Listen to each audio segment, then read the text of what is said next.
The sun beat down hard on the field as the girls delivered flawless performances in every event. From a distance, a stranger watched it all, completely fixated on the athletes' agility and talent. The training atmosphere, however, was shattered by frustration. One of the girls, fed up with being watched like that, confronted Professor Tan. She didn't hide her discomfort, calling the man out as an intruder who wouldn't stop staring at the group in a suspicious way. The argument was suddenly interrupted by collective shock. Right in the middle of the field, disaster struck. Yui collapsed and showed no response. Panic spread when everyone realized how critical the situation was. One of the teachers immediately took control, suspecting a sudden cerebral collapse. She ordered everyone to step back to allow proper airflow and began emergency procedures on the spot. It became a desperate battle. The teacher alternated between intense chest compressions and rescue breathing, fighting to keep that young life from slipping away. Time passed, yet Yui's body remained motionless, ignoring every attempt to revive her. With no response and her deeply unconscious state growing more alarming, Tun acted fast, calling on the students to carry the girl off the field and seek urgent medical help. The stranger tried to lower the temperature of the chaos, asking the group to stay calm. The teacher, still on edge because of his suspicious behavior minutes earlier, immediately ordered him to back away. But the man didn't retreat. Instead, he gave the team a harsh reality check. The girl had most likely suffered cardiac collapse, since the way she had been running clearly showed her body had been operating at its limit. Tun was panicking, but demanded to know why she should trust someone who looked like a threat. That was when another student revealed crucial information. The victim suffered from severe high blood pressure and had barely survived a recent hospitalization. Without wasting time, Tun searched through the girl's pockets and found a bottle of medicine. The problem was serious. The container was completely empty. The atmosphere grew heavy. The medication was rare, and the lack of it explained the sudden seizure. The stranger examined the bottle and, just from the scent, immediately identified it as an advanced traditional Chinese medicine compound for the heart, something only a master physician would prescribe. He finally introduced himself as Nico Yuir, a student in the medical field. Faced with the revelation and the student's critical condition, the teacher set aside her suspicions and begged for any method that could revive the girl before it was too late. Nico was direct. The girl's survival depended on a new round of resuscitation efforts. Tan doubted him instantly since her own attempts had failed, but the young man explained that this heart condition required a level of technique and endurance only someone with superior training could provide. The ultimatum hit hard. They had only 10 minutes left to avoid an irreversible tragedy. The teacher felt the crushing weight of responsibility. Beyond the girl's life, the institution's reputation was also on the line. With no other option, she accepted the stranger's help and ordered all the students to step back and avoid looking at the scene. Nico, now fully focused, reminded everyone that for a doctor,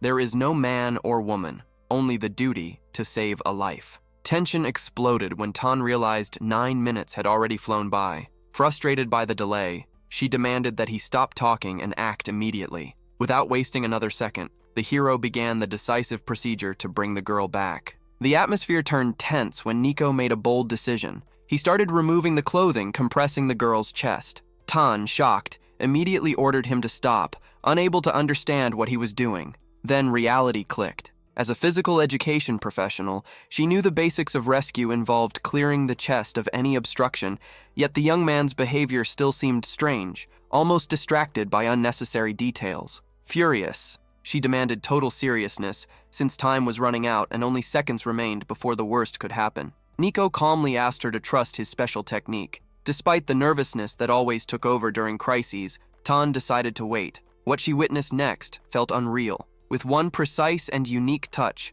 the hero stimulated the student's vital pressure points. The reaction was immediate. The girl slowly began regaining consciousness, leaving the teacher speechless at such unbelievable efficiency. But the process still required one final step. Nico focused and began performing rescue breathing in an intense and continuous manner. To anyone watching from the outside, the motion almost looked intimate, but the technique was executed with a mastery only years of training could explain. Even though the scene made her uncomfortable, Tan remained firm in supervising, closely watching for every sign that the student's life was finally out of danger. Nico finished the procedure and quickly looked around. He knew that if the students had witnessed the details of the resuscitation, scandal would have been unavoidable, but luckily the secret had remained safe. With the situation now under control, he explained that the girl's consciousness would fully return in about 2 minutes, and that it was only a matter of time. Tun watched over the student anxiously, but relief soon arrived when the girl began mumbling her first words. Without wasting time, Nico explained that he needed to leave for an appointment in the principal's office. As he walked away, the teacher started connecting the dots. The school hospital had recently come under new management, and that man had to be the prodigy doctor personally hired by the chairman. The fact that he looked about the same age as her only made the situation more intriguing. Before disappearing from sight, the young man stopped to ask for directions. He wanted to know the exact way to the administration office, and Tun, still processing everything, told him to head about a kilometer east past the main building. As he walked away, the students suddenly erupted in excitement. The girl had finally regained full consciousness. The teacher rushed over to assist and dismissed the rest of the class to ensure the victim's privacy. The girl admitted she had been living with a chronic health condition that decided to strike at the worst possible moment. Tun's warning was direct. No more intense training from now on, or she wouldn't get a second chance. Still dazed, the student confessed that it had felt like she was trapped inside a strange dream, where a mysterious man was fighting to keep her alive. As soon as Yusi regained her senses, she realized a piece of her underwear was missing. Tun immediately figured out what had happened. The item was in Nico's pocket, removed during the emergency procedure. The teacher felt the weight of the oversight, but now the priority was damage control. She needed to reach the doctor at the administration office as quickly as possible to retrieve the item and prevent a misunderstanding from ruining both the student's reputation and the school's image. Meanwhile, Nico walked across campus, impressed by the massive structure of that elite university. Upon arriving at the administrative building, he entered the office and was met with a tense atmosphere. Sitting at the desk was the director, a woman of flawless beauty and an icy gaze, accompanied by Lontenyu, a powerful figure from the Dragon Group. The businessman didn't even bother hiding his contempt, treating the young man like someone insignificant who had no business being there. The hostility was obvious. Lontenyu tried to intimidate Nico, bragging about his wealth and supposed close relationship with the director. The protagonist, however, didn't buy into the act. He had known the woman for years and knew the whole dating story was complete nonsense. The encounter ended in a tense standoff, sealed with a greeting dripping in irony that made it clear Nico carried a far greater secret than the arrogant businessman could ever imagine. Lontenyu's arrogance couldn't handle the disrespect. Boiling with rage, the suited executive abruptly pulled back his hand and launched into verbal attacks. He went out of his way to humiliate his rival, labeling him as a useless puppet who could never compare to someone of his status. Puffing out his chest, the executive guaranteed that his romance with the director was rock solid and that her family had already given their blessing to the relationship. To crush any competition, he proudly listed his flawless resume. Besides running a corporate empire, he was a prodigy who earned a doctorate from Harvard at just 26 years old, a mind he considered nothing short of genius. Nico didn't back down an inch in the face of the bragging. With an ironic smile, he shattered the rich man's image by pointing out that his speaking skills were weak and clearly exposed a serious lack of recent reading. The businessman instantly took the bait.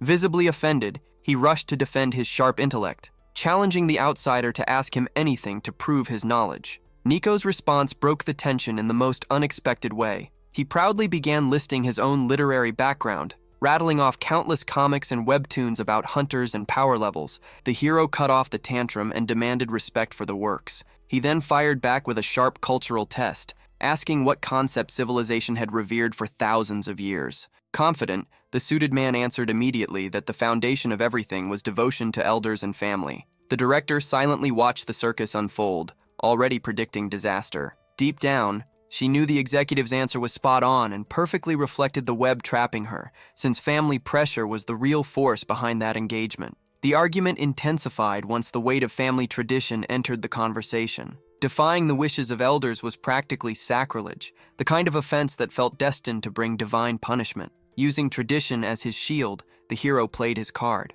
He bragged about turning down countless love-struck women just to honor his commitment to the director. To prove his unwavering loyalty, he declared that he would uphold the agreement and walk down the aisle even if she were the ugliest creature on earth. The woman, having absolutely no patience for the drama, immediately found the perfect opening in his statement. Since he was supposedly so desirable elsewhere, she proposed a final solution. She would beg her grandfather to tear up the marriage contract and, in exchange, pay him a hefty settlement so he could disappear and live comfortably. The protagonist's mind calculated the profit instantly. He agreed to cancel the arrangement on the spot, but imposed one condition before naming his price for breaking the contract. The suited executive had to be thrown out first. Lontenio exploded with rage at the audacity. Completely losing his composure, he made a huge scene, and even ended up shoving the very woman he had been trying to impress. With no dignity left and completely overwhelmed by the situation, the insolent rich kid had no choice but to storm out, leaving the room free for real business.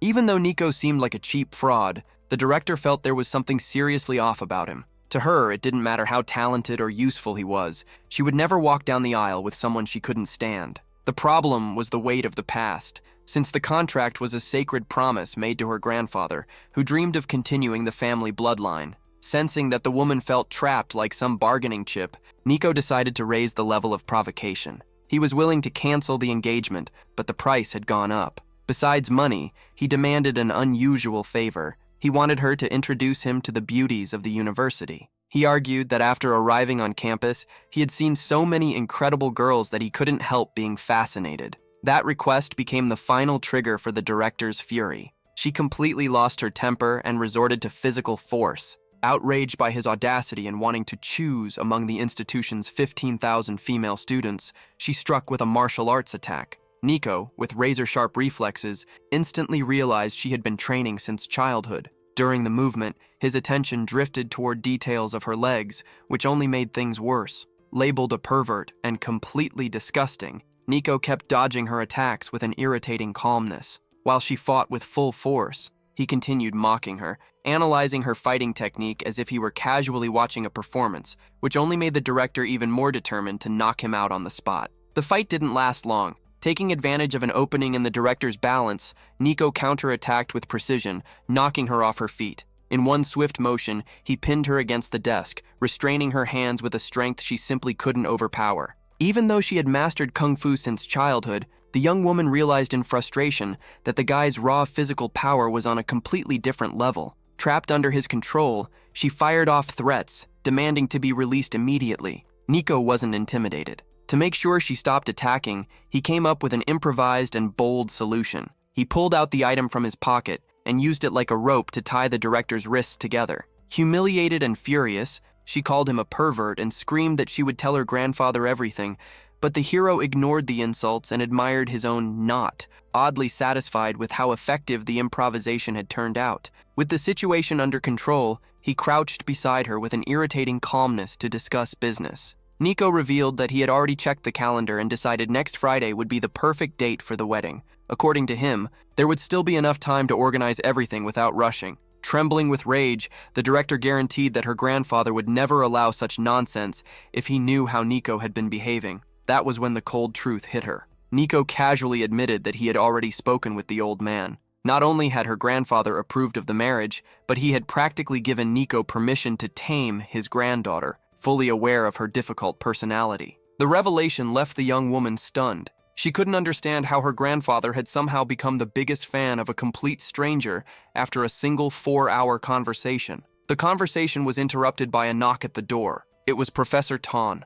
looking for the new doctor. Kunin, trying to preserve whatever dignity she still had left, demanded to know why the teacher was looking for that doctor. The reason turned out to be as embarrassing as possible. Tan had come to retrieve the student's item that Nico had taken during the rescue on the field. The atmosphere instantly turned awkward. Seeing the underwear item in Nico's hands, the teacher started imagining all kinds of scenarios, suspecting that the relationship between the doctor and the director was much more intimate than it appeared. She analyzed Kunin's posture and noticed something seemed off about her clothes, yet somehow failed to realize that the director's wrists were literally tied up with the very item she had come to retrieve. Feeling guilty for accidentally leaving the accessory with Nico during the chaos of practice, Tan awkwardly tried to explain herself. Meanwhile, the director silently boiled with rage, realizing the teacher now believed the two of them were secretly involved, and that Nico had simply forgotten the item there after some private moment together. To Kunin, the nightmare was only getting started because now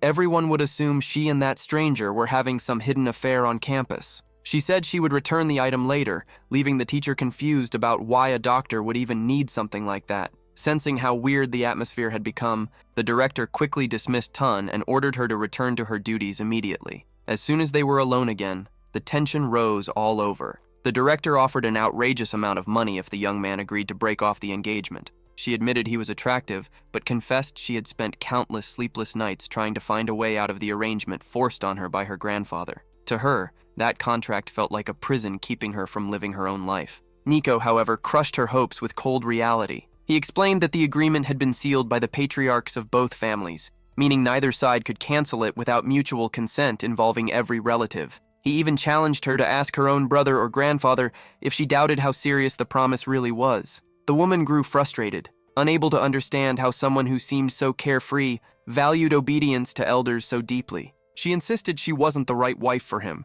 and continued throwing threats around, demanding he accept her terms to cancel the marriage once and for all, promising to fulfill any other request he might have. Nico got straight to the point. Her resistance wouldn't change the fate decided by their families. He painted a future where she wouldn't need to worry about a single household chore since he planned to hire an entire staff to handle everything. His idea was simple. They would live independent lives during the day, only sharing the same roof at night. The proposal infuriated the director, and she demanded that he disappear forever. But Nico revealed her grandfather had already planned everything, including securing him a job at the university. With clear disbelief, she questioned the young man's qualifications, doubting he had the credentials necessary to work at an institution of that level. Nico admitted that he had spent his entire life traveling with his grandfather and had never even stepped into a school before, making him a complete beginner in formal education. When asked about his specialties, he listed only two: medicine and combat. The director laughed at the skills he presented. To her, martial arts were completely unnecessary since campus security was already flawless. As for medicine, she was even harsher, proudly boasting about the elite team running the university hospital. If anything, the challenge only made him more curious, and he demanded to meet the so-called chief physician in person to evaluate her abilities himself. Surprised by the young man's boldness, the director agreed to take him to the campus hospital. The university was so massive that transportation was required just to get around, reinforcing its reputation as Shanghai's most prestigious elite institution. She explained that the school hospital was considered top tier and that many of its professionals had turned down offers from major medical centers just to work there, drawn by exclusive benefits and cutting-edge facilities. During the ride, Nico still found time to joke around. He complimented the director's luxury car and shamelessly suggested trading it for his old bicycle, claiming the vehicle suited him better. Her response came in the form of an outraged yell, as she was already running out of patience with his ridiculous behavior. When they arrived at the medical complex, they were informed that the doctor in charge, Miao Zhen, was still with a patient. While waiting in the hallway, Nico noticed something strange on one of the monitors. Yui, the girl he had rescued on the field, was unconscious again. He couldn't understand how her condition had worsened so quickly since she had been stable when he last saw her. The truth surfaced moments later. After waking up, the young girl became the target of cruel jokes and bullying from classmates because of the confusion surrounding her personal belongings during the rescue. The psychological pressure became so brutal that some students forced her into exhausting physical activity, causing her to collapse again. Faced with such injustice, Nico reaffirmed that his top priority was keeping the girl alive, while the director, horrified by the seriousness of the situation, realized she would have a lot of explaining to do to the girl's grandfather and relatives. The atmosphere in the hospital grew tense with the arrival of the director and the new doctor. The concern wasn't only medical, it was political as well. Yusi's father, Mao Guntan, was a powerful figure in Shanghai public security and the leading candidate to take over as police commissioner. Any mistake involving his daughter's health could turn into a disaster for the director's career. The physician in charge, Miaowen, admitted she had reached a dead end. Despite all the modern testing, the girl's body showed no physical abnormalities, yet she still refused to respond. That was when Nico stepped in, openly criticizing the heavy reliance on Western medical equipment. In his view, machines sometimes mask the real issue instead of curing the patient. Curious, but slightly skeptical, Miaowen questioned the young man's medical background. The director tried to smooth things over, introducing him as a family acquaintance. Nico, however, didn't sugarcoat anything and openly admitted he had never attended college, explaining that all his knowledge came from traditions passed down by his grandfather. Even surprised, the doctor didn't dismiss him. She knew ancient Chinese medical lineages often preserved valuable secrets and produced results modern science couldn't always explain.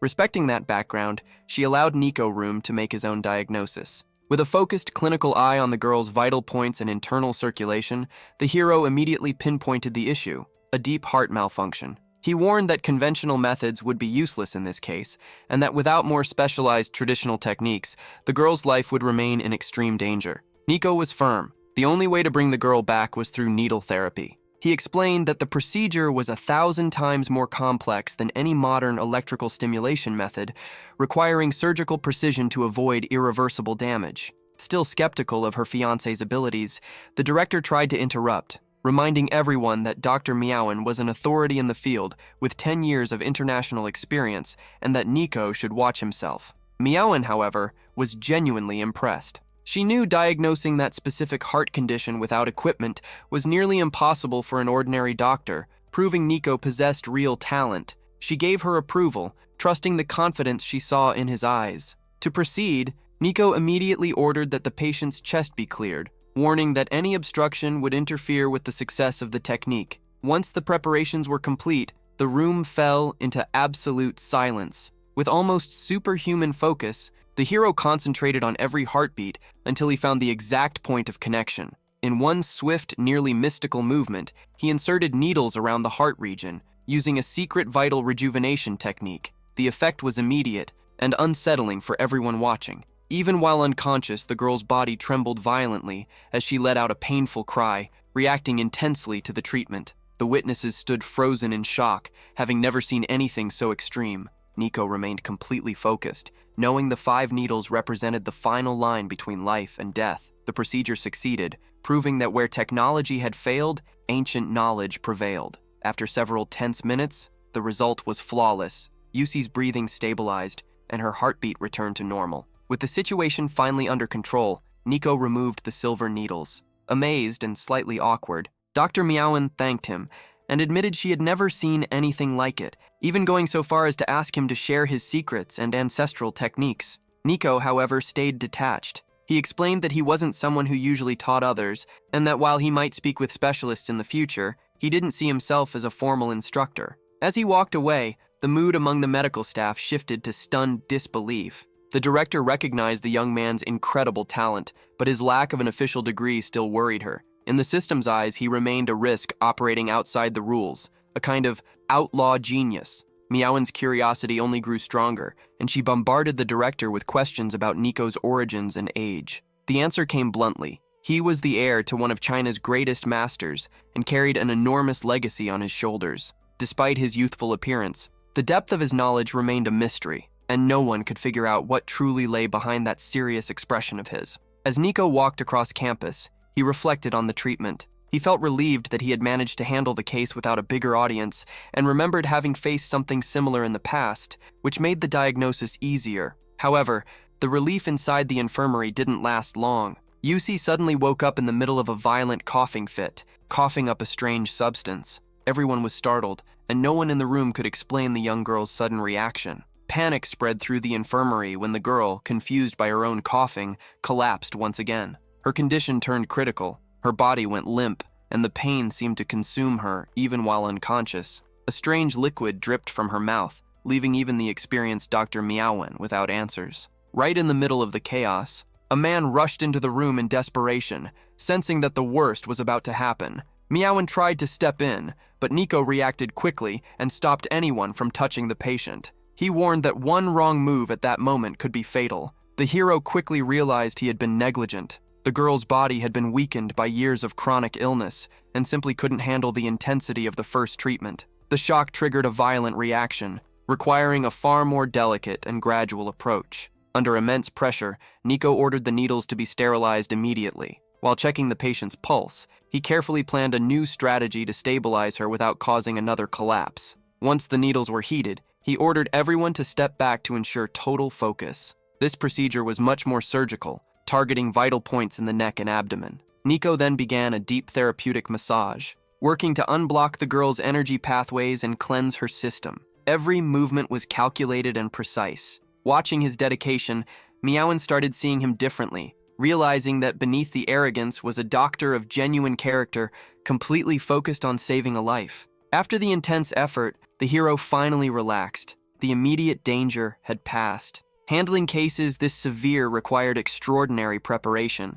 and Nico admitted he had only managed to stabilize the girl because he had once watched his grandfather treat an identical condition. The director finally started viewing him in a different light, realizing he carried an elite level of medical knowledge that very few people in the country possessed. The diagnosis was clear. The student's life had been saved, but her heart remained extremely fragile, requiring complete rest and distance from any form of stress. Curious, the director tried to understand the reasoning behind the massage that followed the needle treatment. Nico, in his straightforward way, explained that the technique helped restore physical recovery and vitality, something that would be crucial for the patient's long-term well-being. He also casually reminded everyone that, despite saving the girl twice in a single day, he hadn't charged a single cent for his efforts, acting purely out of duty. Professor Tan arrived shortly afterward, relieved to see her student out of danger. She tried thanking the medical team, but Dr. Miaowen made sure to give Nico full credit, admitting he had been the true reason behind the rescue.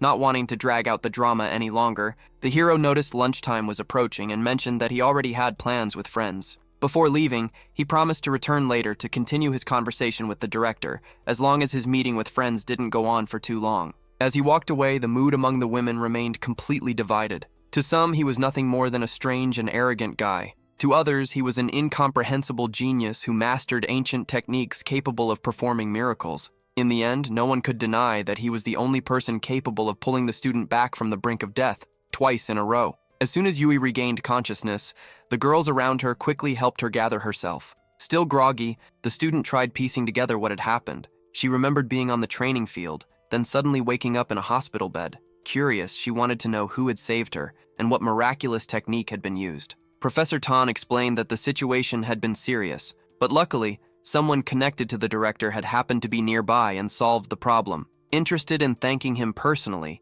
Yui insisted on getting the young man's contact information, but the director immediately dodged the request. With a weak excuse about her phone being too far away and promising to give the number later, even though she didn't actually have it, she managed to shut down the conversation. Since it was Friday, the director suggested Yui head home and get some rest, considering her health still required special care. As they said goodbye, Dr. Miaowen showed a rare kind of humility, admitting that despite all her overseas education and months of professional experience, the real hard work and credit for the recovery belonged entirely to Nico. The reality check made it clear that even with an international resume, she still had a lot to learn from the newcomer. An hour later, the director found herself reflecting on everything she had witnessed. Yui's fragility in the face of illness only highlighted just how absurd her fiancé's talent truly was. She remembered that Nico's grandfather had been a legendary figure who traveled the world solving impossible cases, and now she was realizing Nico seemed destined to follow the same path.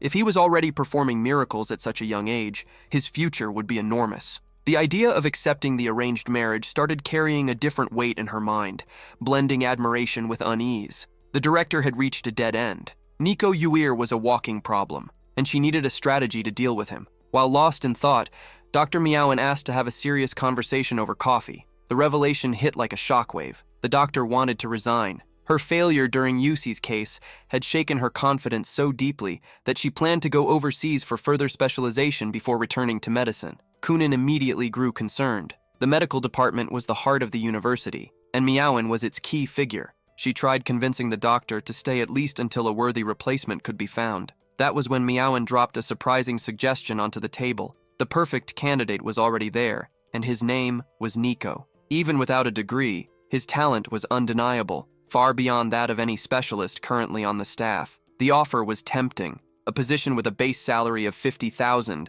an amount that rivaled some of the biggest names in medicine. The doctor argued that the hospital's ultimate goal was saving lives, no matter whether the method was Western or traditional. She suggested that with Nico joining the team, the Chinese medicine department could expand and help ease the pressure on the other sectors. The director froze. She remembered the chaos she had caused in her office and how harshly she had treated him. After everything that happened, how could she possibly ask him to accept the job? To make things even more awkward, Miaowen was eager to stay in touch and asked for Nico's phone number, putting the director in an embarrassing situation since she didn't even have a way to contact her own fiancé. Miaowen immediately noticed the director's discomfort and quickly figured out she didn't even have the guy's number. Kunin had to admit that despite the long history between their families, that day had actually been their first real meeting, and no numbers had been exchanged. Still, she had a gut feeling. Nico hadn't gotten what he wanted yet, and he would definitely come looking for her again. Miaowen decided to wait,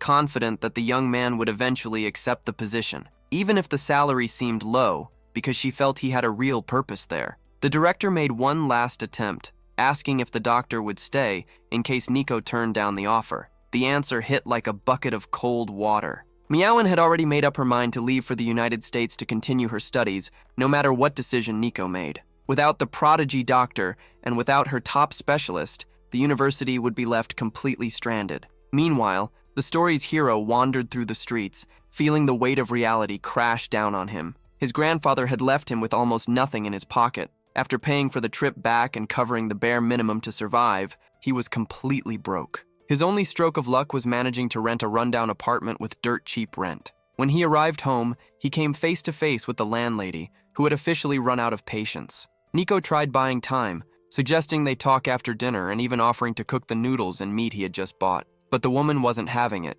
The rent had already been overdue for a month, and today was the final deadline. Either he paid up, or he'd be sleeping on the street. With an irritating calmness, Nico assured her the problem would be solved quickly. He explained that he had already reunited with his rich fiancée and promised the money would be in her hands by tomorrow without fail. The landlady didn't buy the story about the wealthy girlfriend for a second. In her eyes, a guy who looked like him wouldn't be able to keep someone high-class interested for long. She reminded him that she had already been way too patient, letting him stay there for an entire month while he mostly lounged around and survived on whatever food he could get. The woman threatened to throw all his belongings onto the street if the money didn't show up, but her tone quickly softened, almost turning desperate. She needed the rent money to pay for her daughter's schooling. Feeling the weight of responsibility, Nico promised he would talk to his daughter-in-law and get the money, even including extra for the late payment. That promise calmed the landlady down, and she delivered one final ultimatum. If the money wasn't there tomorrow, he was out. With a temporary truce established,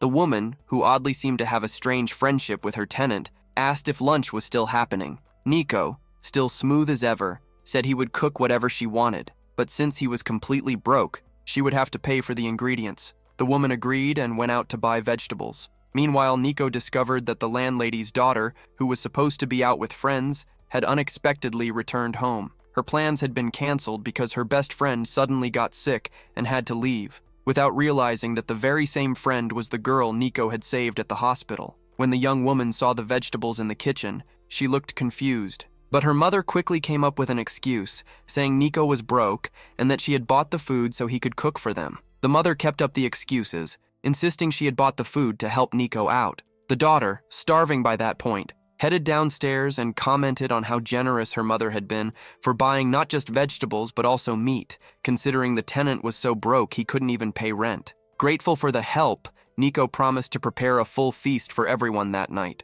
The landlady, on the other hand, was secretly boiling with frustration. In her mind, Nico had hit the jackpot. He had lived rent-free for a month and was now getting free food on top of it. She mocked the story about him finding a rich girlfriend to cover his debts tomorrow, treating it like an obvious lie. Even so, her soft-hearted daughter invited brother Nico to cook at their place and eat dinner with the family. Always the charmer, Nico casually complimented the girl, telling her she looked especially beautiful that day. That crossed the line for the mother, who absolutely could not stand seeing the freeloader flirting with her daughter under her own roof. Part of her wanted to throw him out immediately. Nico, completely ignoring the tension, casually walked away, leaving mother and daughter bickering behind him. The young woman finally snapped, saying she was tired of hearing her mother constantly complain about him. In the middle of the conversation, the mother asked what had happened to the daughter's friend, the same Yusi. The girl explained that her friend had suffered 2 serious medical crises that day, which was why their plans had fallen apart.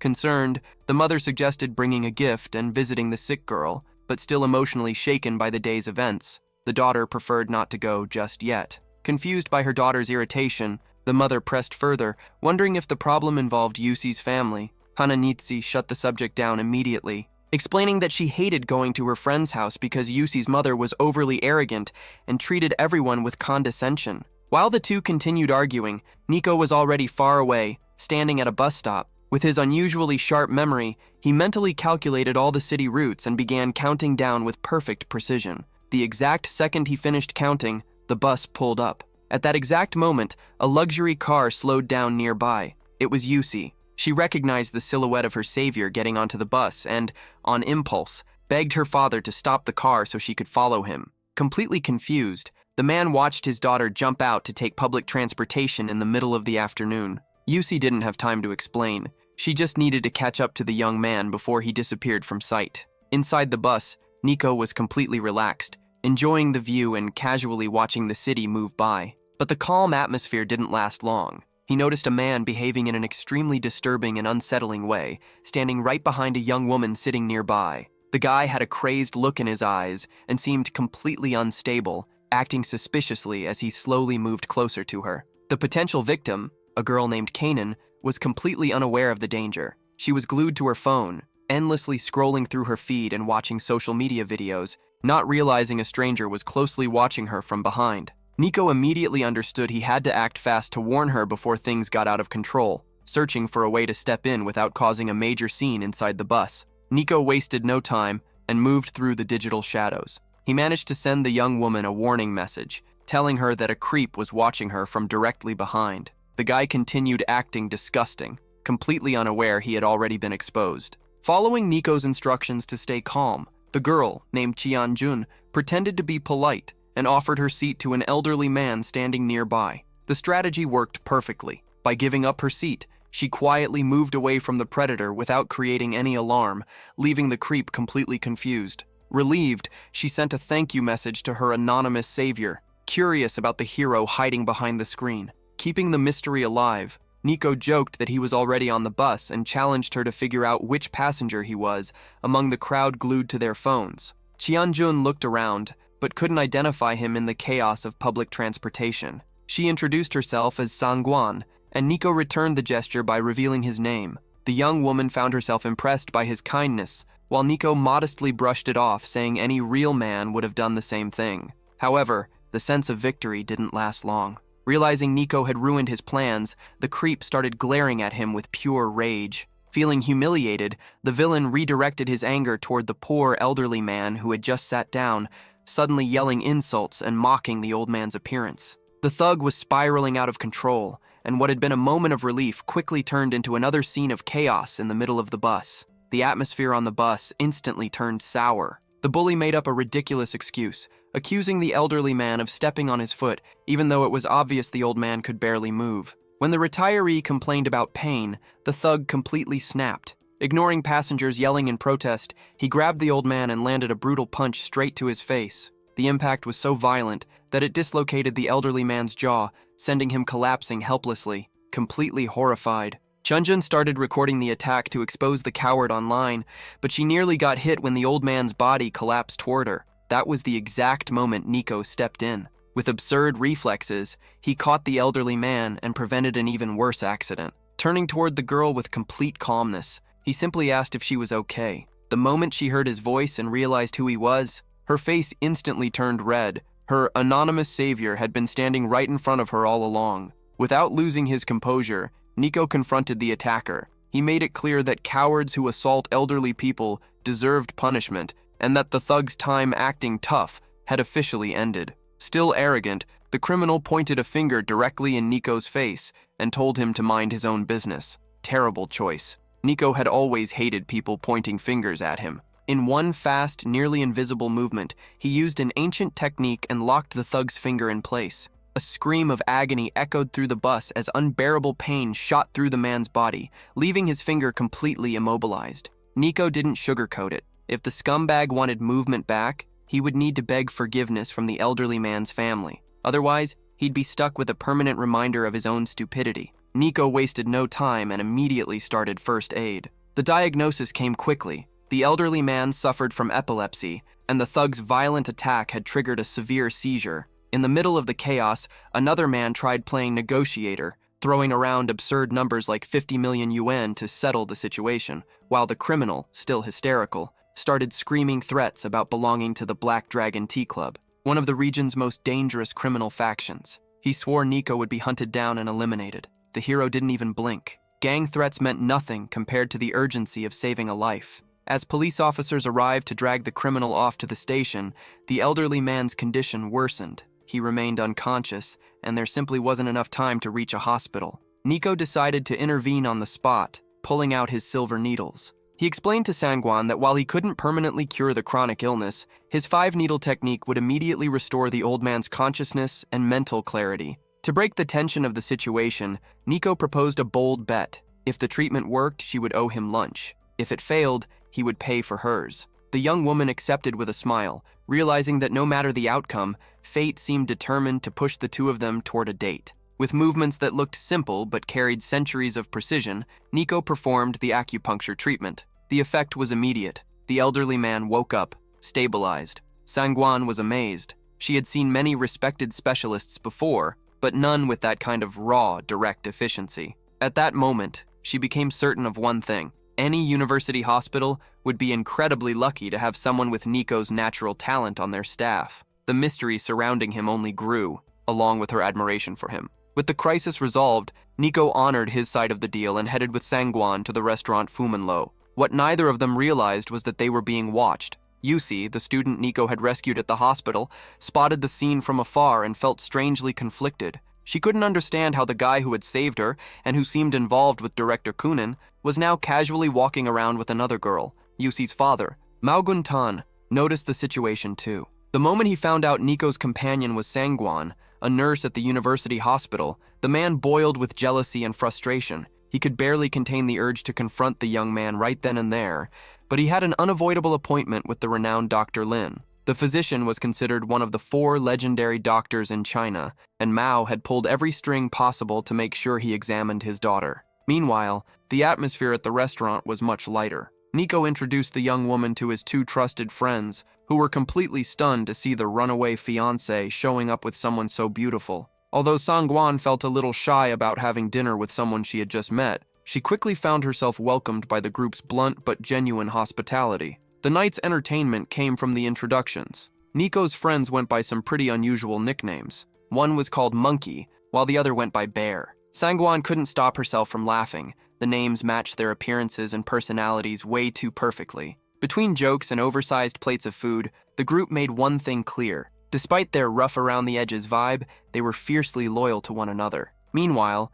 the nurse found herself trying to process how this mysterious guy could jump so effortlessly between performing medical miracles and hanging out with such eccentric friends. Sangwan was dying of curiosity about Nico's bizarre nickname, Hanging Ghost. Laughing, his friends explained that when he was a kid, Nico had been ridiculously skinny, pale-faced, and had a weird habit of sticking his tongue out, making him look exactly like a hanging spirit. The mood at the table was all playful teasing. Monkey quickly pointed out that Bear was rolling in money, making hundreds of thousands, and that she shouldn't hesitate to order the most expensive thing on the menu. Bear wasn't about to let that slide, and proudly bragged about his work ethic, saying he woke up at 3 in the morning just to keep everything running. Monkey fired back angrily, claiming he stayed up all night running the barbecue business and would soon surpass him. Nico simply shrugged and reassured Sangwan, explaining that this ego battle had been going on for more than 10 years and that she shouldn't feel guilty about the bill because his partners insisted on paying.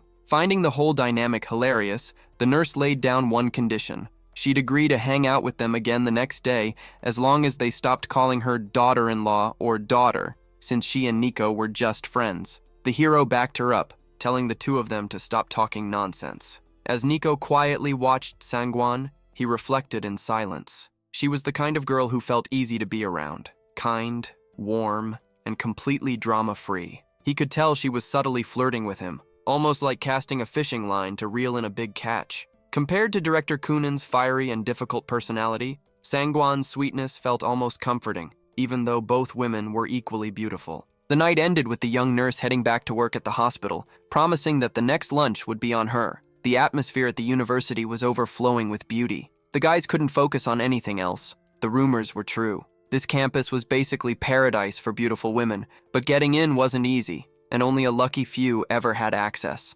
Determined to face what he jokingly called the University of Sin, Nico invited his partners along for the mission, and Monkey and Bear immediately accepted, ready to test their luck with the students. The moment they stepped through the gates, the two were completely stunned. Monkey had already spotted what he considered an elite-level beauty, while Bear swore he had never seen so many gorgeous women gathered in one place. But their loyalty didn't last long. Remembering Nico still had unfinished business with Director Kunin, they ditched their friend without hesitation to go hunt on their own. Nico barely had time to complain about the betrayal of his ungrateful friends before someone tapped him on the shoulder. It was Professor Tan. With gratitude written all over her face, she thanked him once again for the miracle he had worked for Yusi that morning. She admitted that without his intervention, things could have ended terribly, As a gesture of appreciation, she insisted on buying him lunch and asked for his contact information so they could arrange it. Nico didn't play hard to get and simply showed her his QR code. After adding him,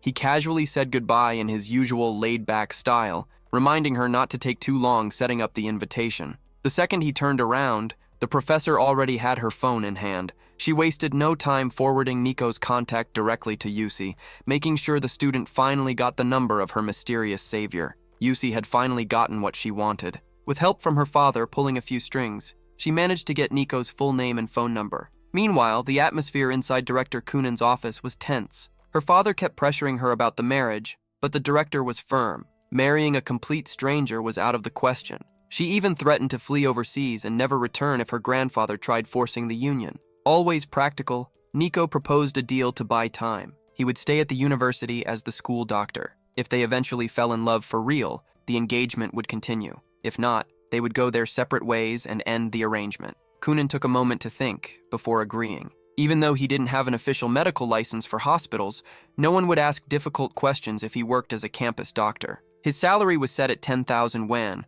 along with a few performance bonuses. The hero accepted the job with a grin, but being shameless as always, he immediately got to the point. He needed an advance of 3,000 to pay overdue rent and avoid getting evicted. He even tried offering a massage as an extra thank you, but all he got in return was a slap across the face from the director. Even so, he still walked away victorious with the money in his pocket. The peace didn't last long. A desperate scream coming from the dorms shattered the silence across campus. The voice was weak and filled with agony. Nico instantly realized this wasn't an ordinary cry for help. Someone was in critical condition and needed immediate intervention. Without thinking twice, he left the office and sprinted toward the danger, ready to pull off another miracle before even clocking in for his first day of work. The security guard barely had time to process what was happening when he saw Nico sprinting toward the women's dormitory. With zero patience for bureaucracy, Nico simply yelled for someone to call an ambulance before barging into one of the rooms and ordering everyone not to touch the victim. The situation was desperate. The girl had just gone into cardiac arrest, but Nico realized her other organs were still holding on, meaning his extreme resuscitation technique still had a chance of working. Right behind him, the guard stormed in furiously, shouting that men were strictly forbidden inside. Completely focused on the procedure, Nico snapped at him to shut up and stop interrupting a life-or-death situation. In the middle of the chaos, a bizarre figure suddenly appeared, a girl with a deep voice who had originally called for help. It turned out to be Kian Chen, wearing a wig and women's clothes to sneak into the dorm.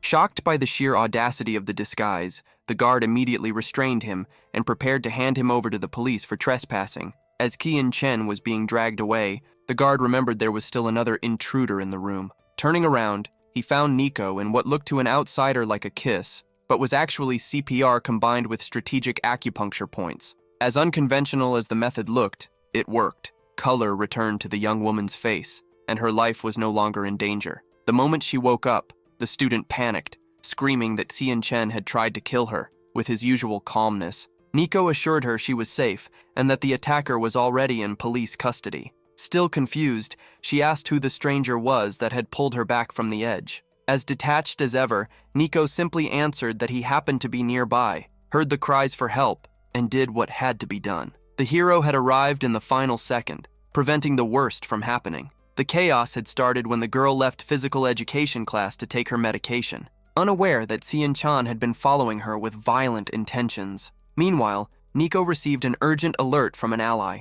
The situation elsewhere had gone bad, and Bear was getting absolutely beaten down. Driven by loyalty and gratitude, the hero rushed to the rescue. When he arrived, the crowd was in shock, screaming at Guantun to stop the attack before things ended in tragedy. The reason for the assault was absurd. Bear had apparently only looked at a girl. Guantun's fury exploded. He had trained several girls without realizing one of them had become his girlfriend, and somehow forgetting that after destroying a few books had made him even more unstable. That was when Nico Jira stepped into the middle of the fight to defend his ally. Jira held nothing back, calling the aggressor cruel before throwing a powerful strike to avenge his fallen friend. Right in the middle of the chaos, a new fighter appeared. The man's speed was unbelievable, and his energy felt completely different from anything they had seen before. The crowd around them wanted blood, hyping up the fight to continue, but the newcomer shut everything down. He demanded the students be taught what justice really meant, claiming his brother had been brutally beaten and that he needed to settle this misunderstanding.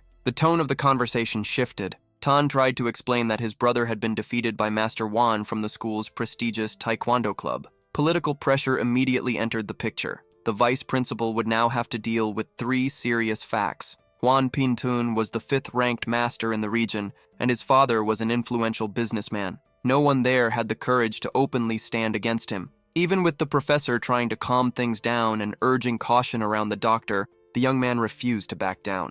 Locking eyes with the villain, he declared that after what had been done to his brother, there was only one way out. The man would have to kneel and beg for forgiveness. The big guy didn't believe he was in any real danger and decided to test Nico Yuir's strength. Nico tried stepping in to prevent the worst, but Wan Pingping made it clear his fists were already ready for battle. Before charging in, the man pulled a wig from his pocket and put it on, revealing his bizarre cosplayer identity. He entered full battle mode. Wan Pingtunse, completely underestimating his opponent, arrogantly claimed he was about to turn him into a handsome man through brute force. The first strike landed cleanly, but the young man barely flinched. With more than 5 years of training under his belt, he decided the best way to respect his opponent was to unleash his full technical experience and completely overwhelm him. The crowd was stunned. No one expected the doctor to possess martial arts skills advanced enough to stand toe-to-toe with a master like Wan Pingtunse.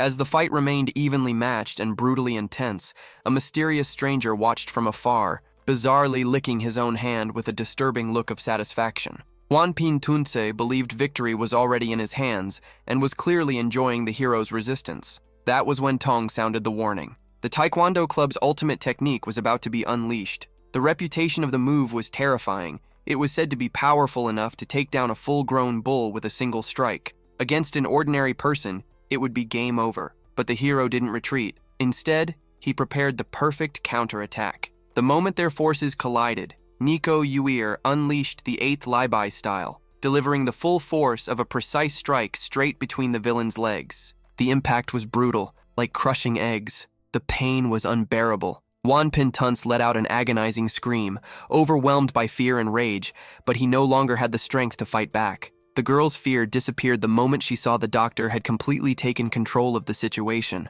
With no way out and utterly destroyed, the Taekwondo master dropped to his knees, defeated in humiliating fashion. Clutching himself in agony, the man complained that no one had ever fought that dirty against him before. Suikojira even gave him a bit of advice. Maybe stop kicking so high next time if he didn't want to suffer like that again. He left the fallen wig behind as a humiliating reminder of the defeat. As the dust settled, the mysterious observer decided he would need to find the winner again very soon. The hero approached the girl and tried to calm her down, explaining that the master had his reasons and that the whole situation had been one giant misunderstanding. His main focus now was getting his friends out of there and making sure they received proper medical attention. Foaming with rage, the professor demanded the young man's name for a future reckoning. Without hesitation, he introduced himself as Sunako Yuira and said he would be waiting. The master's condition was critical, and the hero bluntly told him to stop talking and get to a hospital immediately. Unable to stand on his own, the man had to be dragged away by his own students,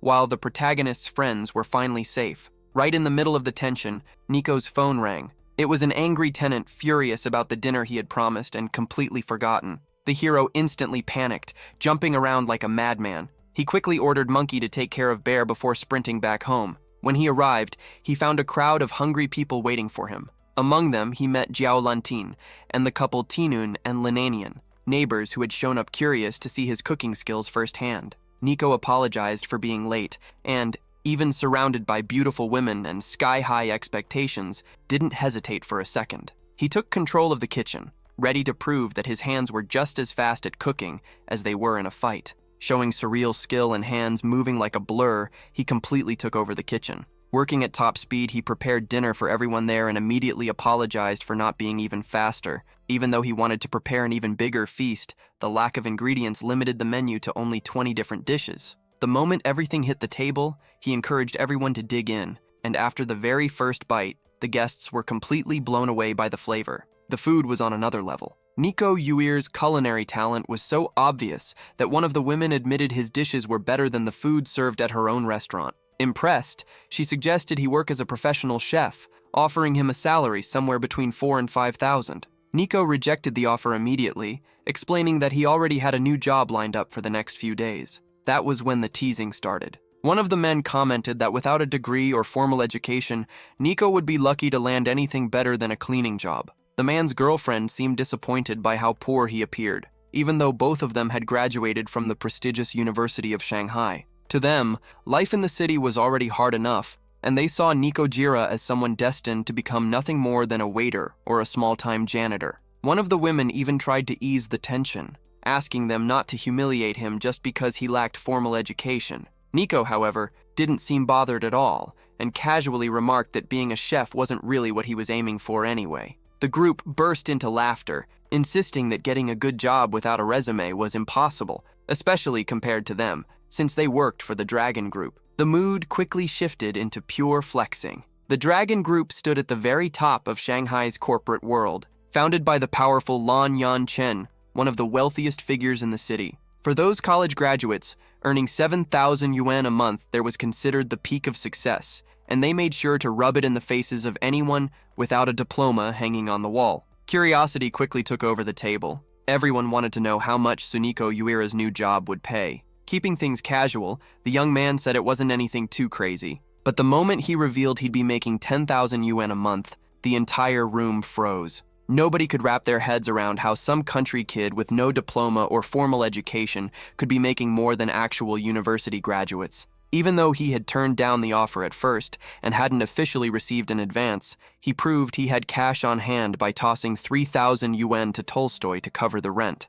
Everyone sat there stunned, watching the stack of bills land on the table. For people who had underestimated him, the scene felt unreal. The vibe changed fast when one of the men, trying to recover his bruised ego, challenged the hero to a drinking contest. The guy proudly called himself 80 cups, bragging about how he had even outdrunk beer festival champions. Suniko, completely unfazed, casually replied that he could probably handle about 4 drinks. The answer was met with laughter and mockery, like he was some clueless amateur who knew nothing about nightlife or corporate entertainment. An hour later, the situation looked completely different. Empty bottles covered the table, but the only person yelling nonsense was the challenger, now completely wasted. Lin Xian, who had been arrogant and ignored the girl's warnings, ended up humiliating himself, passing out in front of everyone and wrecking the reputation he had brought with him from college. Meanwhile, Suniko's little sister watched the chaos unfold in confusion. She knew for a fact the hero could drink twice as much as that guy without breaking a sweat,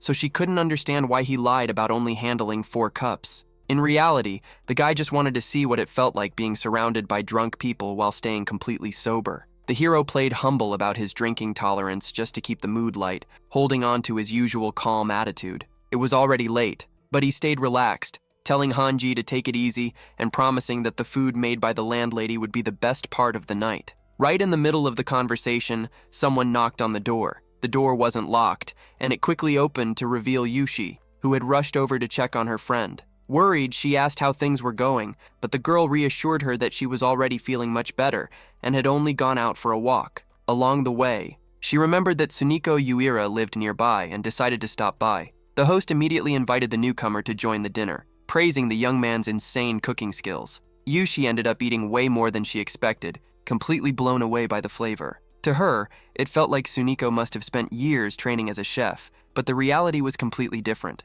His real focus had always been traditional Chinese medicine, and he was basically a master at saving lives. The hero joked that sometimes when girls passed out, mouth-to-mouth was the only thing that worked. The comment instantly made Yushi blush. Sensing the awkward tension, the mother and the other woman quickly changed the subject and headed into the kitchen, leaving the two alone. Still embarrassed, the girl finally worked up the courage to ask what had really happened that morning. She wanted details about how he saved her after collapsing on the sports field. The guy paused for a moment, replaying the rescue in his head. At first, he almost apologized, but sticking to his usual blunt personality, he admitted that mouth-to-mouth had been the main reason she made it back alive. Noticing the hesitation in her expression, the young man realized she was holding something back. After letting out a heavy sigh, she finally gathered the courage to ask him the truth about her condition. The hero didn't sugarcoat it. She could either hear a comforting lie or the brutal truth. The lie was that another hospital stay would solve things. The truth,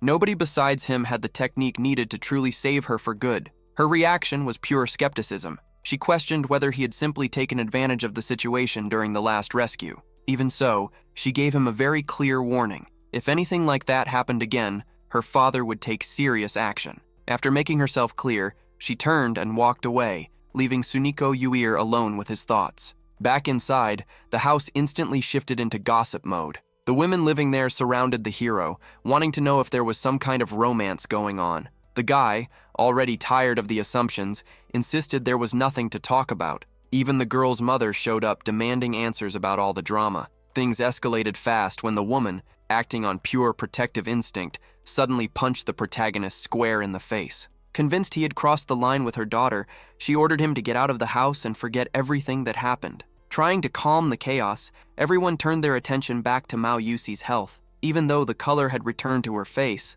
the diagnosis was worrying. She had been stuffing herself with dozens of different herbs and traditional medicines. The hero pointed out that relying on medication to mask symptoms, especially while mixing multiple substances together, would never solve the real issue.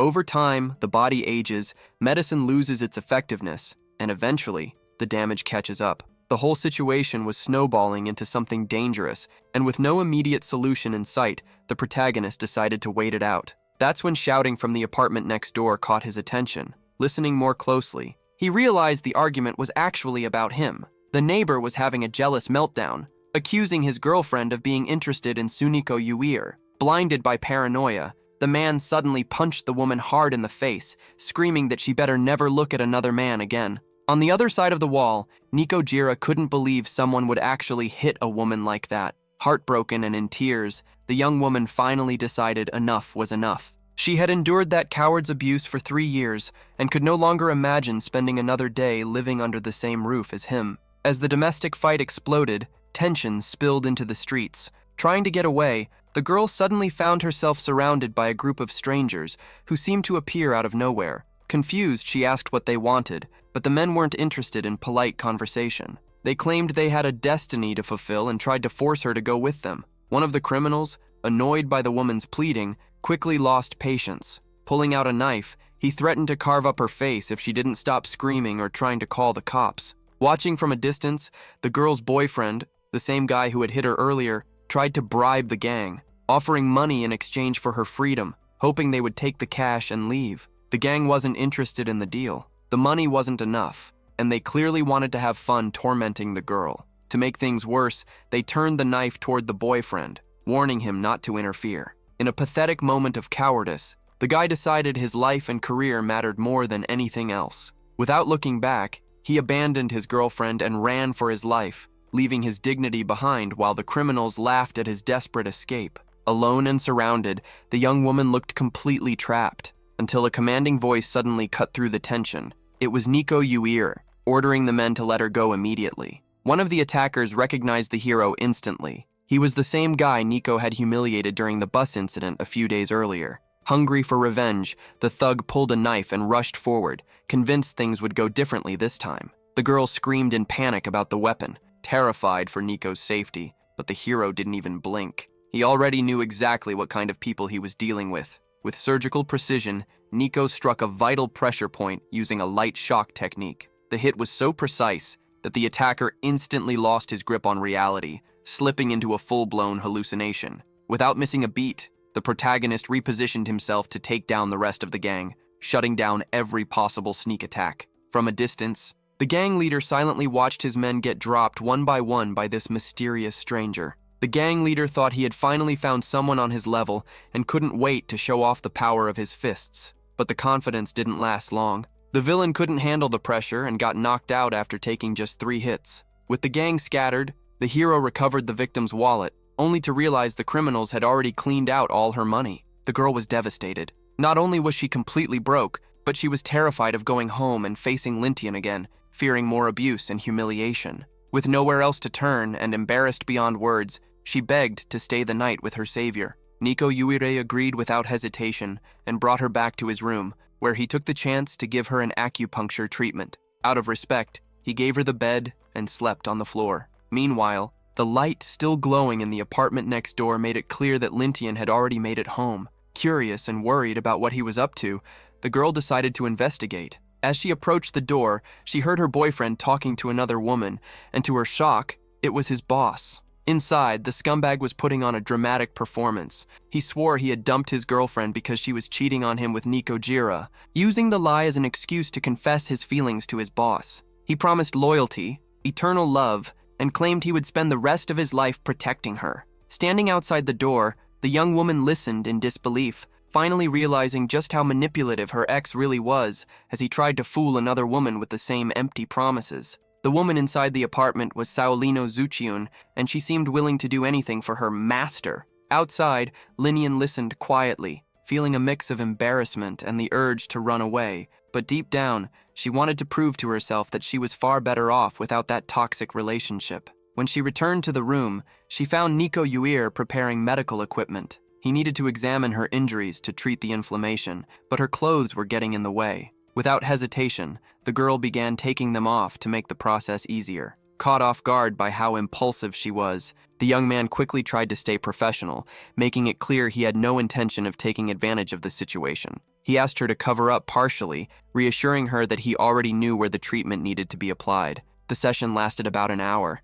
After finishing the technical procedures, Nico started a specialized massage to reduce swelling and improve circulation. The results were impressive. Looking at herself in the mirror, the young woman realized the bruise from the assault had almost completely disappeared. Feeling refreshed and deeply grateful, she couldn't accept the idea of her savior sleeping on the cold floor while the bed sat practically empty. She insisted he sleep beside her, fully trusting his integrity. Nico accepted the offer, feeling respected, but stayed true to his gentlemanly nature. Exhausted and weighed down by everything that had happened that day, he refused to betray that trust, knowing he needed his strength for the challenges waiting the next morning. The next day, routine kicked back in. Linovson woke up with one clear mission: find a new place to live and leave the past behind. When she entered the apartment to sort out her things, she came face to face with her ex-boyfriend and his new boss. Smirking, the guy sarcastically asked what she was doing leaving Nico Yuir's apartment so early in the morning. The villainous couple immediately started throwing jabs,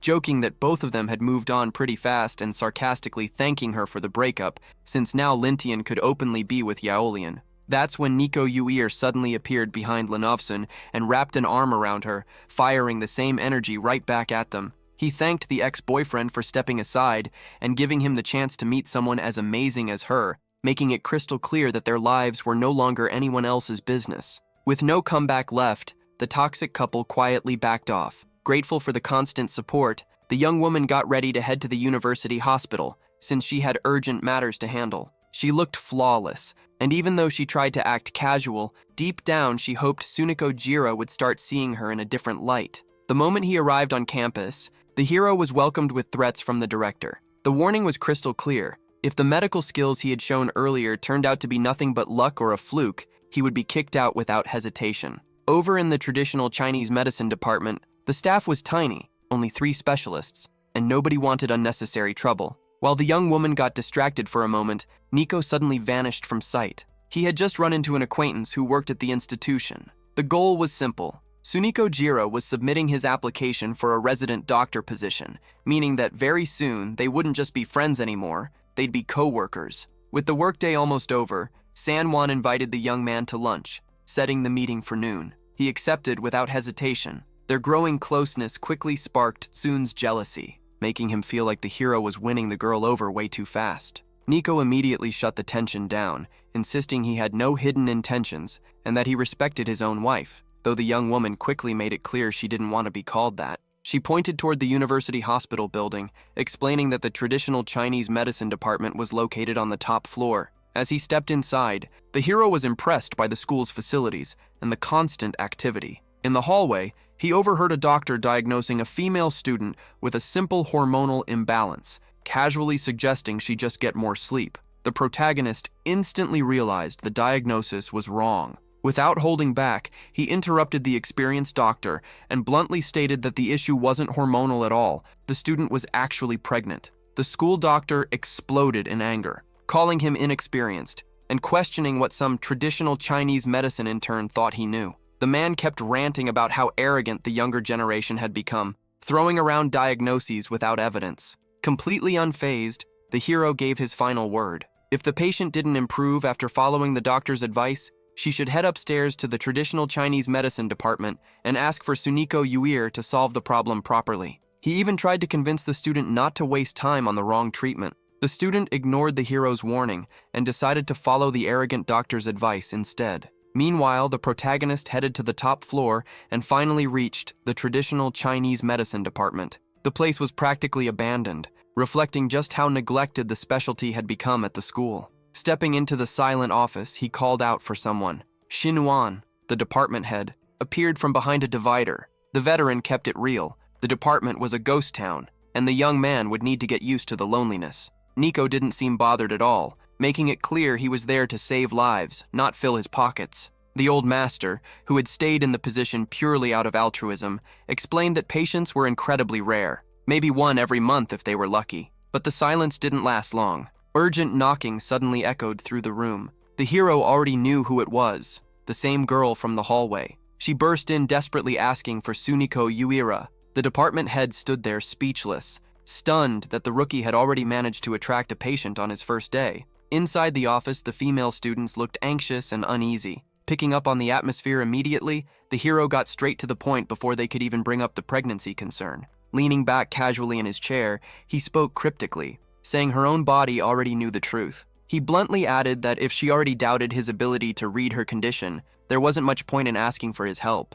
Since Dr. San's diagnosis hadn't solved anything, the student, now fully panicked, tried to explain that she had been living in a constant state of exhaustion. Thinking the hero was just mocking her with riddles, she stormed out, convinced he was nothing more than a fraud. The protagonist knew he needed to clear his name and prove himself, but life moved fast. Barely 15 minutes later, he was informed that he had already received an official complaint on his record. The punishment was ridiculous. A symbolic one-reel fine and mandatory formal apologies to the victim. Furious, the doctor confronted the director, demanding to know how they could punish him without even hearing his side of the story. The director simply shrugged, claiming the patient's word was law in that place. Seeing how cold and unfair the system was, Nico Uir quickly realized things were completely arbitrary, but he didn't back down. He fired back, saying she could just as easily become the target of complaints for making such senseless decisions, leaving the woman stunned by his nerve. Even after leaving the office, the tension didn't die down.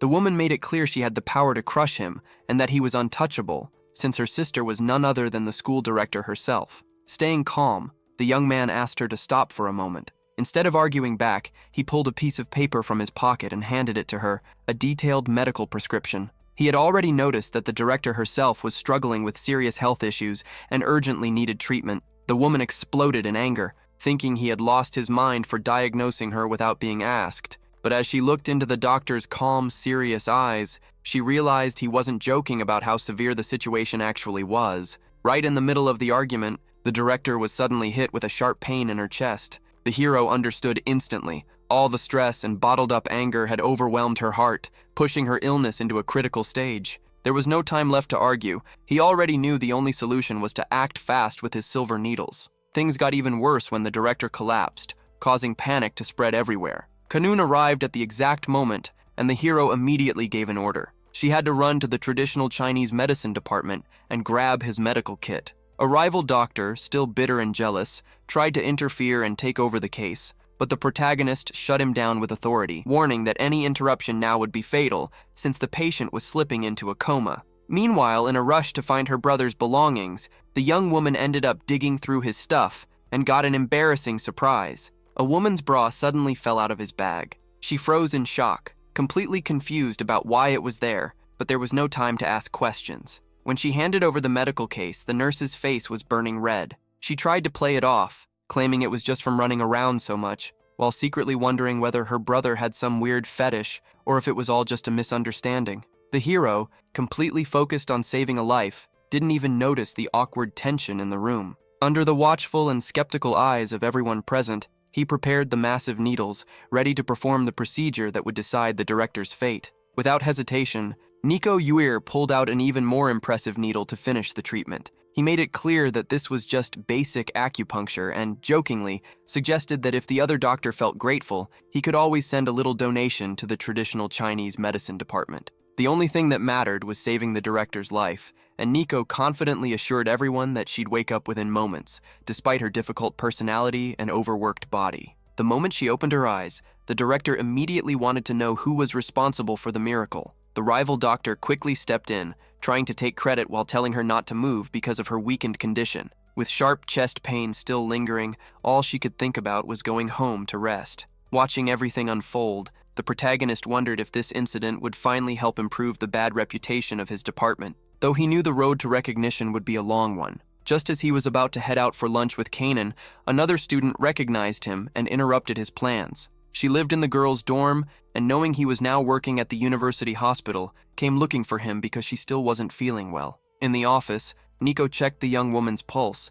and the diagnosis came instantly. She had been destroying her health with cigarettes, alcohol, and sleepless nights. Curious, he asked why someone so young would put herself through that kind of suffering. With a sigh, the girl admitted he was too good to fool. She explained that she had been working as a waitress under brutal conditions for the past 2 years for a noble reason. Her boyfriend came from an extremely poor family, and she had been covering nearly all his expenses through sheer hard work. The disappointment hit hard. The girl eventually discovered that her boyfriend wasn't just a liar. He had been using her money to spoil other women. Their breakup nearly turned tragic when the completely unstable guy snuck into the dorm disguised as a woman to try and kill her. Even after hearing all that, the doctor still couldn't understand the alcohol abuse until she revealed the second reason behind it, the shadow of the Taiyun family. The girl explained that she belonged to the clan and was threatened every time she tried to escape their control. The Taiyun family's power was so overwhelming that she felt forced to suffer in silence. Fighting back tears, she thanked the doctor just for listening to her.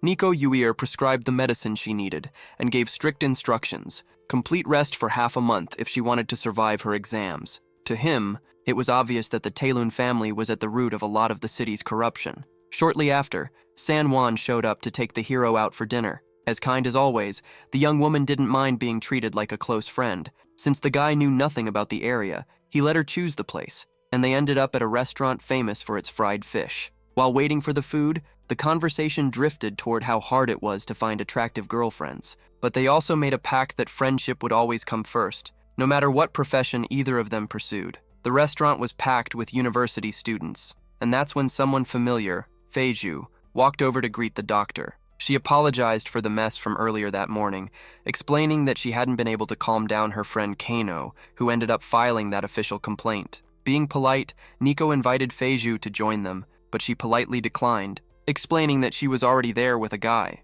The couple was sitting nearby, and the girl, trying to be friendly, introduced her companion to her new friends. To absolutely no one's surprise, the guy turned out to be the same taekwondo coach who had already gotten beaten by Nico Jira before. The brute looked furious and outright refused to even greet the doctor, leaving the girls confused about why there was so much hostility between two training buddies. The gossip spread around the table quickly. Nico's friends soon revealed that the two had thrown punches before, and that the hero had won the fight. Staying humble, Nico brushed it off and claimed he was just an amateur in martial arts. The others reminded everyone that he had already promised to teach them some techniques, saying they'd rather learn from him than the official martial arts instructors on campus. As the girlfriend tried calming down the coach, the mood suddenly turned heavy. She decided to come clean about the diagnosis she had received at the hospital and admitted right in front of everyone that she was pregnant. The guy exploded with rage, claiming it was impossible since they had always been careful. In a paranoid meltdown,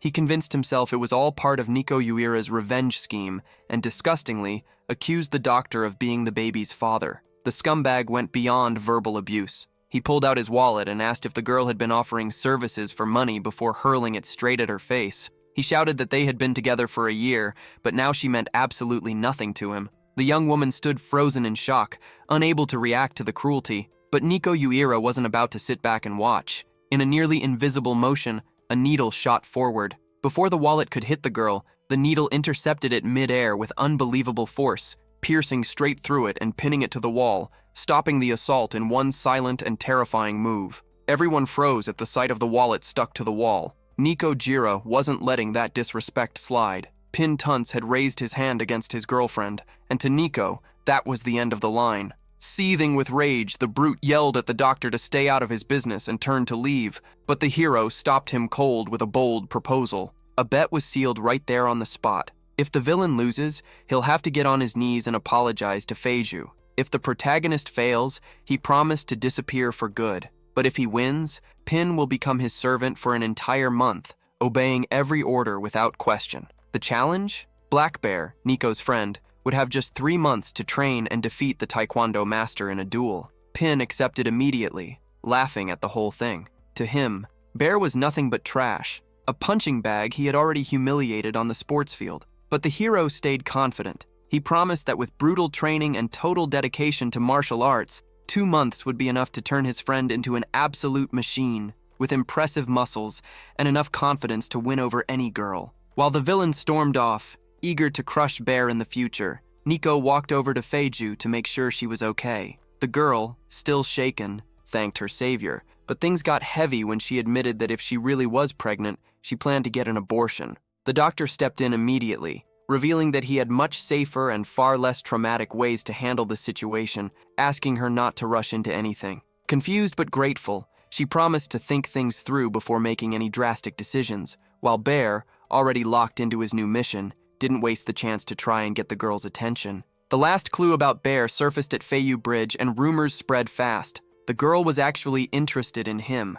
Wasting no time, Nico Jira dumped the bill on his friend and made his exit to deal with his own problems. The damage wasn't cheap. After everything was added up, the total came to 2,400 yen, and Bear took the full hit by himself. During the conversation, Monkey decided to embarrass Nico Yor, calling him a pervert and saying he had been chasing girls since he was a kid, apparently a habit passed down from his grandfather. Nico smacked his friend upside the head and tried convincing the girl he was a saint, but Bear kept going. He revealed that when Nico was 10 years old, he became obsessed with a village girl known as the Widow of Van. The story was weird. She was only a 12-year-old girl raised by the late Van, but the nickname stuck for years. On the day she decided to leave, Nico pulled her aside and stole a kiss while she was napping, just to make sure she would never forget him. The plan worked so well that even the villagers got fooled by the gossip. 10 years passed without any news about her, and Nico's friends still believed the whole thing was destiny. Nico Jira decided to leave the past behind and brought the crew to the Chinese medicine department for some intense basic skills training. Bear felt the pressure. Only 3 months remained before the final showdown, and he needed to lock in. Meanwhile, the organization's boss stayed hidden, monitoring everything behind the scenes. He ordered his people to report any movement, but then came the shock. The so-called widow showed up in person. He couldn't believe Nico Uir was standing face-to-face with that woman again. Their connection felt written in the stars. Mastering Bear's training fundamentals would double his progress, and even with the challenge of facing an elite fighter ahead, Nico Uir's friends still believed in his potential. The training was intense, 40 minutes of daily practice. Within a week, the duo was already balancing on poles, focused on flexibility and endurance. The hero knew he couldn't blame himself. The whole mess had been caused by other people. Meanwhile, the guys were already showing their first signs of muscle growth, and Kunin wouldn't stop teasing them. Nico Uiri answered his phone, hoping his fiancée had finally changed her mind about the marriage, but the cold shower came fast. She had zero interest in romance. She just wanted the truth about what happened with manager Inlay that morning. The man's life was a disaster, and his health had taken a serious hit, forcing the director to seek medical help. Things got tense during dinner when Dr. Miaowen questioned why the director hated Nico Uir so much, considering how close their families were. The reason was simple. The director found the guy's attitude unbearable. Far away, walking down the street, Nico Jira suddenly felt his nose itch and instantly figured people were talking about him. That's when a former patient recognized him. The girl looked pale and exhausted, and the doctor got straight to the point. She needed to quit that job immediately. Tian Lin tried to reassure him, saying she planned to quit that very day, but first she had to pay off a debt before she could finally be free. The girl's urgency was obvious. As stunning as she was, Nico Uir knew the road was blocked. Kunin was already technically his fiancée. All he could do was sigh in frustration over his grandfather trying to force him into marriage with someone so ruthless. The engagement situation had completely shifted, and now Nico Jira had officially taken his position as a doctor at the university hospital. There he ran into Miaowen, who recognized him instantly and congratulated him on the new chapter. Her confidence in him was absolute. She boldly claimed that within just 2 months, his name would be the most talked about one in the hospital. But the hero wasn't focused on fame. He was more interested in where dinner would be. Kunin mentioned a restaurant famous for grilled fish, where the director had already reserved a table. Even though Nico remembered eating there once with a beautiful woman, nothing stopped him from going back. Still, something strange immediately caught his attention. Tian Lin was there, with the same villain he had recently fought. Nico read the situation instantly. He decided it was time to straighten out the mess, but first, they had to get to the restaurant. Meanwhile, Nico Yuir tried to smooth things over with Meo Yen, who was waiting in the main dining area. Armed with a flower and a rehearsed apology, he approached her,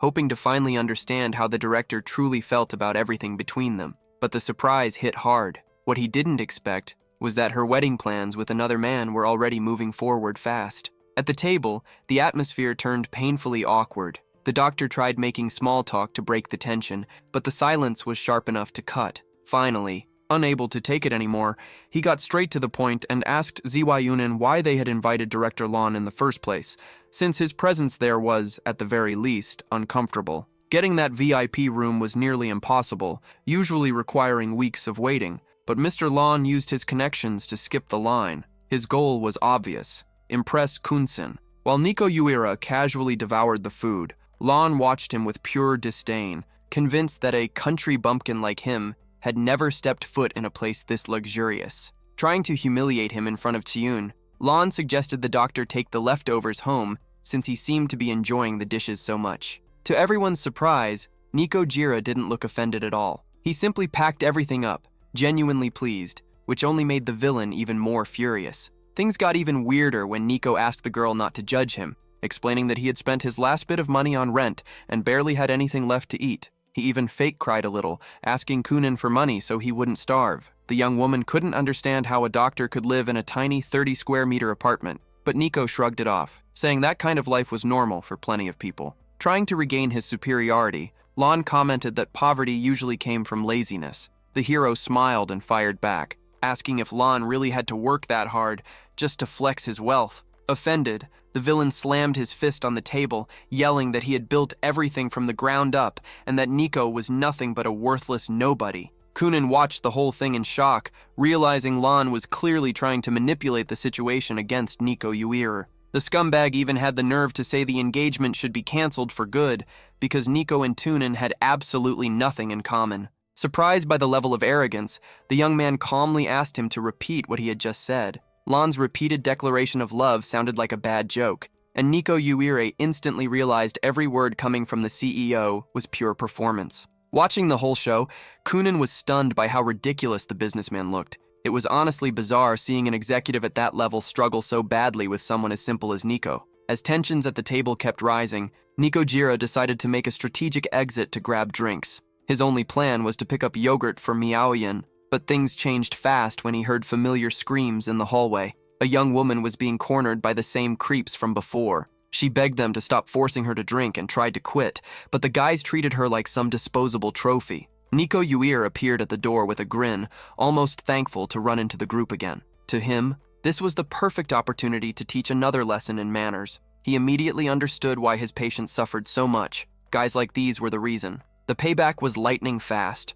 Within a minute, the attackers were sprawled on the floor and kicked out of the room. The intervention couldn't have been more perfectly timed. If Nico had shown up even a little later, things could have gotten much worse. Grateful and tipsy from the alcohol, the girl tried to thank him in a more intimate way, but the doctor stopped her immediately, telling her to keep herself together. She admitted she was more clear-headed than she looked, having only drunk one beer, but confessed that the villains had drugged her drink. Realizing she was about to lose control from the effects of the substance, Nico acted fast. He apologized for touching her, lifted her up, and used 2 acupuncture needles to help her fall into a restorative sleep while flushing the toxins from her system. Without hesitation, he carried her back to his VIP room so she could safely rest. Not long after, the other girls recognized the young woman, who finally passed out under the group's care. Nico Jira didn't keep the rescue a secret and quickly explained that he had just saved a girl from 2 creeps. Kunin, suspicious as ever, assumed it was just another excuse for him to take advantage of the situation.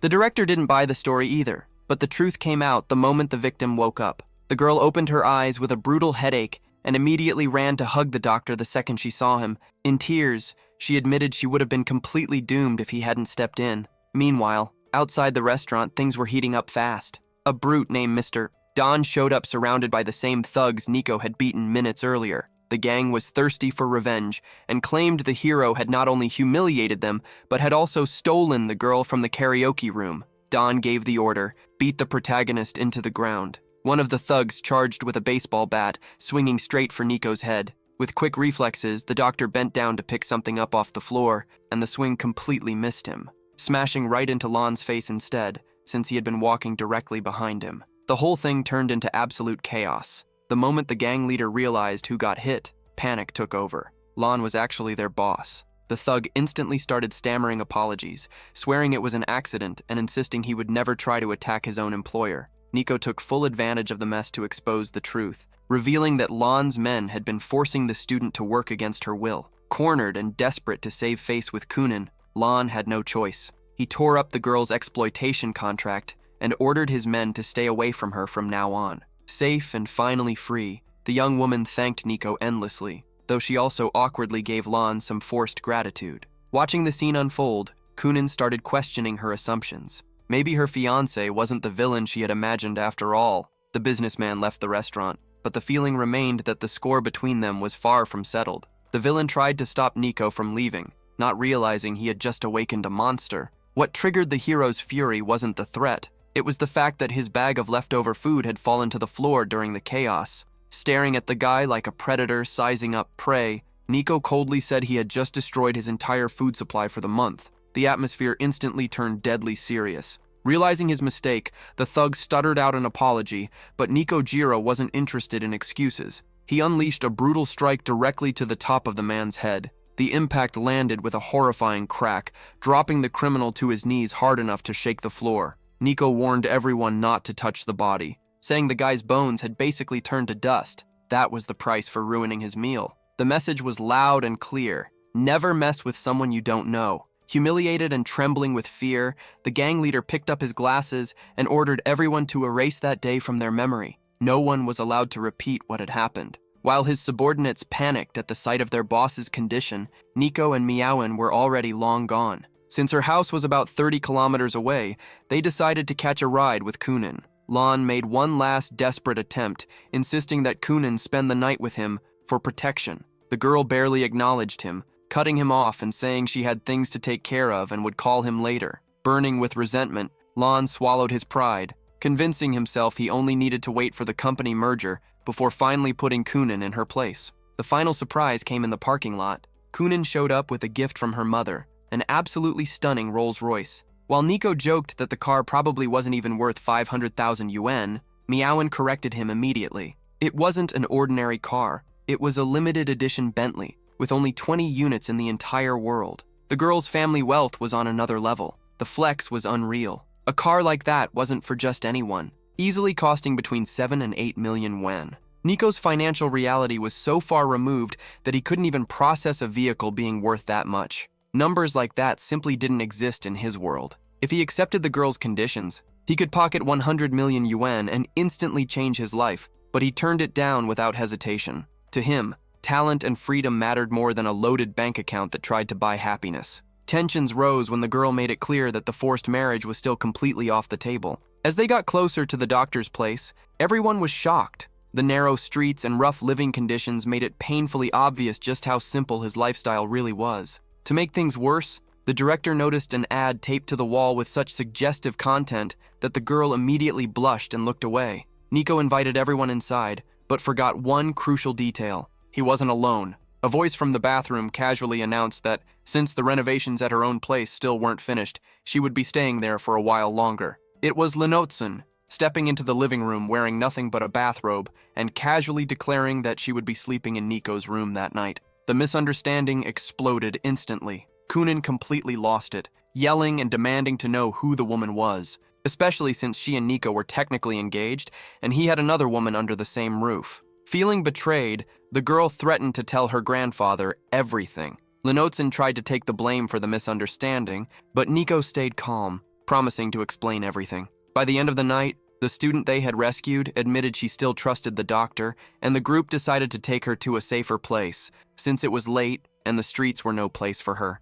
The protagonist left with the student and immediately ran into a drunk couple. The guy, in a mocking tone, pointed at the waitress and joked to Dr. Suniko that the waiter there sure was lucky to have a girlfriend like that. The situation was pathetic. The student quickly recognized the man as a regular customer at the restaurant where she worked, mentioning that he was always seen leaving with a woman named Zua. His reputation checked out, a dangerous womanizer putting his own wife at risk with his reckless lifestyle. The moment he realized he had been exposed, the man lost it and rushed after his partner, desperate to stop things from getting even worse. Fed up, the woman slammed the door in his face. Moments later, Linotsun opened the entrance thinking the doctor had returned, but the second she saw her ex standing there, she locked everything back up without hesitation. The tension exploded when the man, completely out of control, spat in humiliation toward his rival, blaming Suniko for the disaster. After the chaos died down, the doctor and the student returned to the school. With her work contracts finally over, the advice was clear. It was time to quit the exhausting restaurant job, focus on recovery, and leave her bad habits behind. The woman's gratitude was genuine. She knew the doctor's effort was what had truly helped her recover, but the goodbye was suddenly interrupted. Spotting strange movement in the bushes, the girl panicked after seeing what looked like a body lying in the grass. Thinking it might be a corpse, she immediately called the police. In the end, it was just Hanfei, completely passed out among empty bottles. The young woman, who attended the same school as the student, had simply drunk way too much and blacked out on the sidewalk. Seeing the unconscious girl, the doctor stepped in. He strategically inserted acupuncture needles to force her awake. The effect was immediate. The young woman jolted back to consciousness with a scream, terrified by the needles in her body. The treatment had been precise and efficient, using only 2 pressure points to bring her back to reality. The moment she fully regained consciousness, reality hit her hard. She apologized for doubting his earlier diagnosis, admitting that she really was pregnant. Panic took over, and through tears, she begged the doctor to terminate the pregnancy. The student watching the scene was completely stunned, even briefly wondering if the doctor had some personal connection to the situation, before remembering his position and engagement to Nico. Nico confronted the patient about her self-destructive behavior, asking why she had been drinking while pregnant. Her answer was bitter. She just wanted to erase the existence of the child. She confessed that she hated the baby's father, a man she had already cut out of her life but still felt trapped because she was only a student. Sensing the girl's anger, the doctor offered her an alternative: revenge. She accepted immediately, promising to pay for his help. The obstacle was huge. Her ex-boyfriend was the son of the deputy head of public security, a powerful and influential man, but the plan was already moving. The doctor assured her that training one of his friends would be the key to taking her ex down. To motivate his ally, the hero handed the girl a phone and asked her to invite the guy to dinner. The strategy worked perfectly. Driven by passion and the desire to impress such a beautiful woman, the friend threw himself into an insane training regimen. He promised to become stronger than ever and swore that in 3 months, the mission would be completed without a problem. The plan is to humiliate the ex-boyfriend, making the scumbag beg for forgiveness on his knees. The bear is locked in and motivated by his interest in the girl. If he wins the fight, dinner is guaranteed. Meanwhile, exhausted, Jira decides it's finally time to head home and recover his energy. Even though he hasn't been back in the city for long, problems just keep piling up. He reflects on what his grandfather always used to say: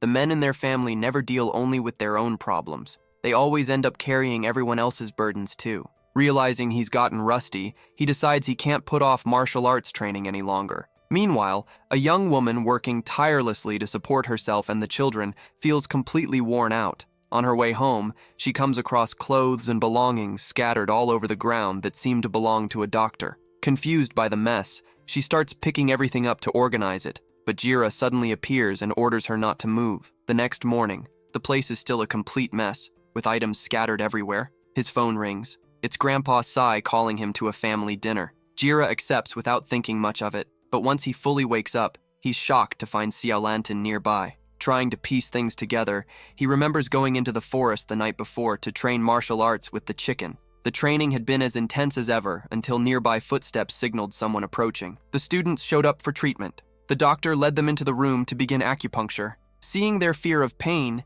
he assured them the procedure would be painless. To carry out the treatment, and Nico Jira promised to wear a blindfold to stay professional. His skills seemed straight out of a movie, treating patients without seeing a thing. But the act didn't last long. The girls noticed tiny holes strategically placed in the blindfold. The doctor had been seeing everything. After getting caught and awkwardly laughing it off, he adjusted the mask to properly cover his eyes and focused on the treatment. Half an hour later, the session was successfully completed. The appointment ended with the patient completely exhausted and in need of absolute rest. As Nico Uir headed back with TSU, he was asked to keep a close eye on the young woman. People were still skeptical of his abilities, but the results were starting to speak for themselves. Not long after, the scene shifts to a breathtaking estate. The protagonist arrives at a massive mansion, complete with a helipad and worth an absurd amount of money. But the luxury of the place didn't match the welcome. The atmosphere was openly hostile. Unlike in the past, the hosts treated their guests coldly,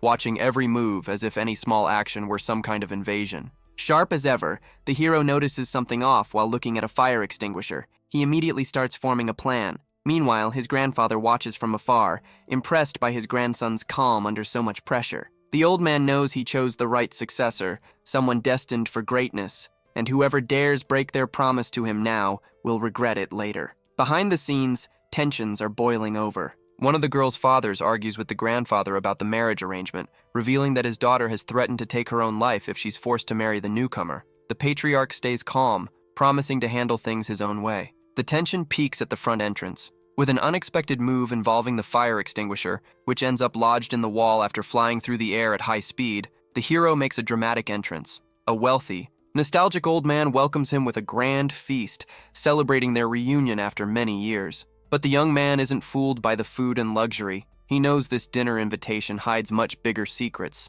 The reason behind the engagement finally comes out. It was all part of an old agreement between their grandfathers. 25 years earlier, after T. Sunsen's grandmother tragically died in an accident, the patriarch carried guilt over what happened. As a symbolic form of compensation, the families decided to unite through the marriage of their grandchildren, who happened to be born in the same year. The hero quickly figures out what's really going on, realizing the girl's family is desperate to get rid of him. Driven by prejudice, her mother believes he's a nobody and thinks the marriage would completely damage their social status. Their solution? They offer him a check for 200 million yuan to disappear and officially cancel the engagement. For most people, it would feel like winning the lottery, more money than they'd ever see in multiple lifetimes. Faced with a mountain of paperwork and pressure to take the money and walk away, the hero stands firm. Following his grandfather's advice, who had always treated the arrangement like an old joke between friends, he signs the papers out of respect for the past, but with a twist, he refuses the check.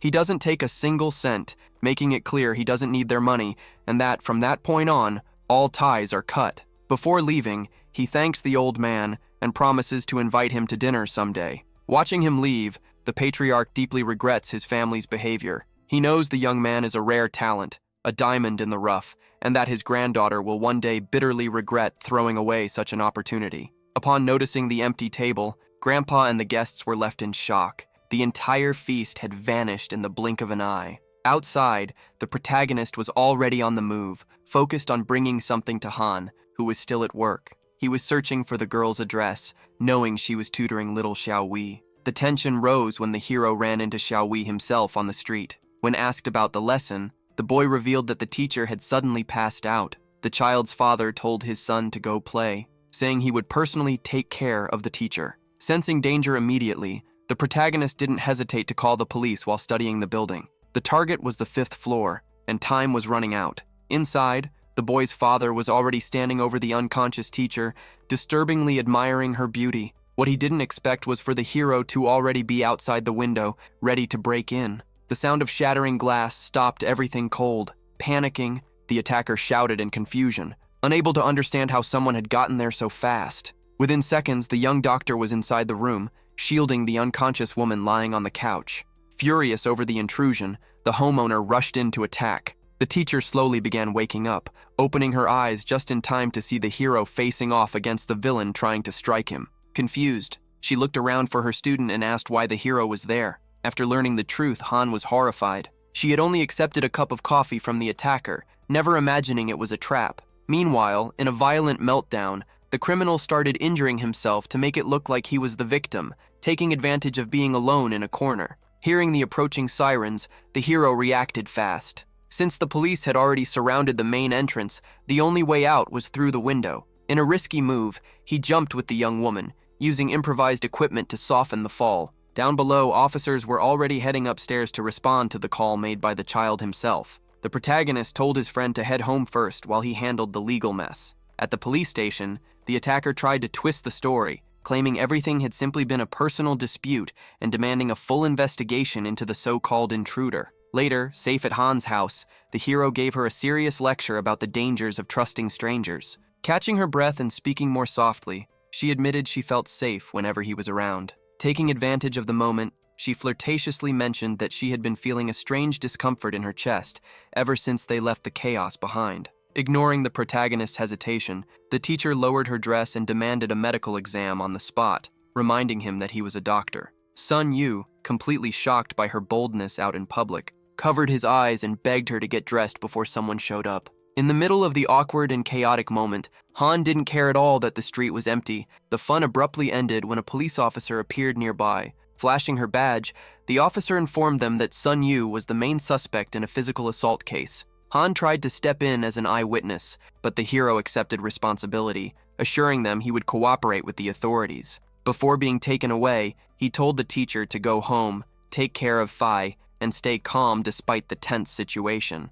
As soon as the patrol car drove off, the young woman panicked. She couldn't just sit still while he was being detained. Acting on impulse, she decided to call Father Yusi, believing his influence might be enough to get the hero out of the station. The cry for help was sent immediately. Meanwhile, the teacher's partner also started reaching out to family connections, wondering why it was taking so long for the young man to be released. Back at the station, Sun Yu refused to back down in his statement. He remained calm and insisted that the building's security footage would prove he had done the right thing. Despite the evidence, the police seemed uncertain, arguing that the situation was still messy and difficult to fully understand. The stories didn't match up, leaving the police stuck with two completely different versions of events. To settle the matter, the group headed to the hospital where the attacker had been admitted. The atmosphere in the hallway was tense. The man was accusing his own wife of betrayal, claiming she had exposed his ties to organized crime. Arriving with the officer, Sun Yu was introduced as the man responsible for beating up the husband. Trying to dodge responsibility,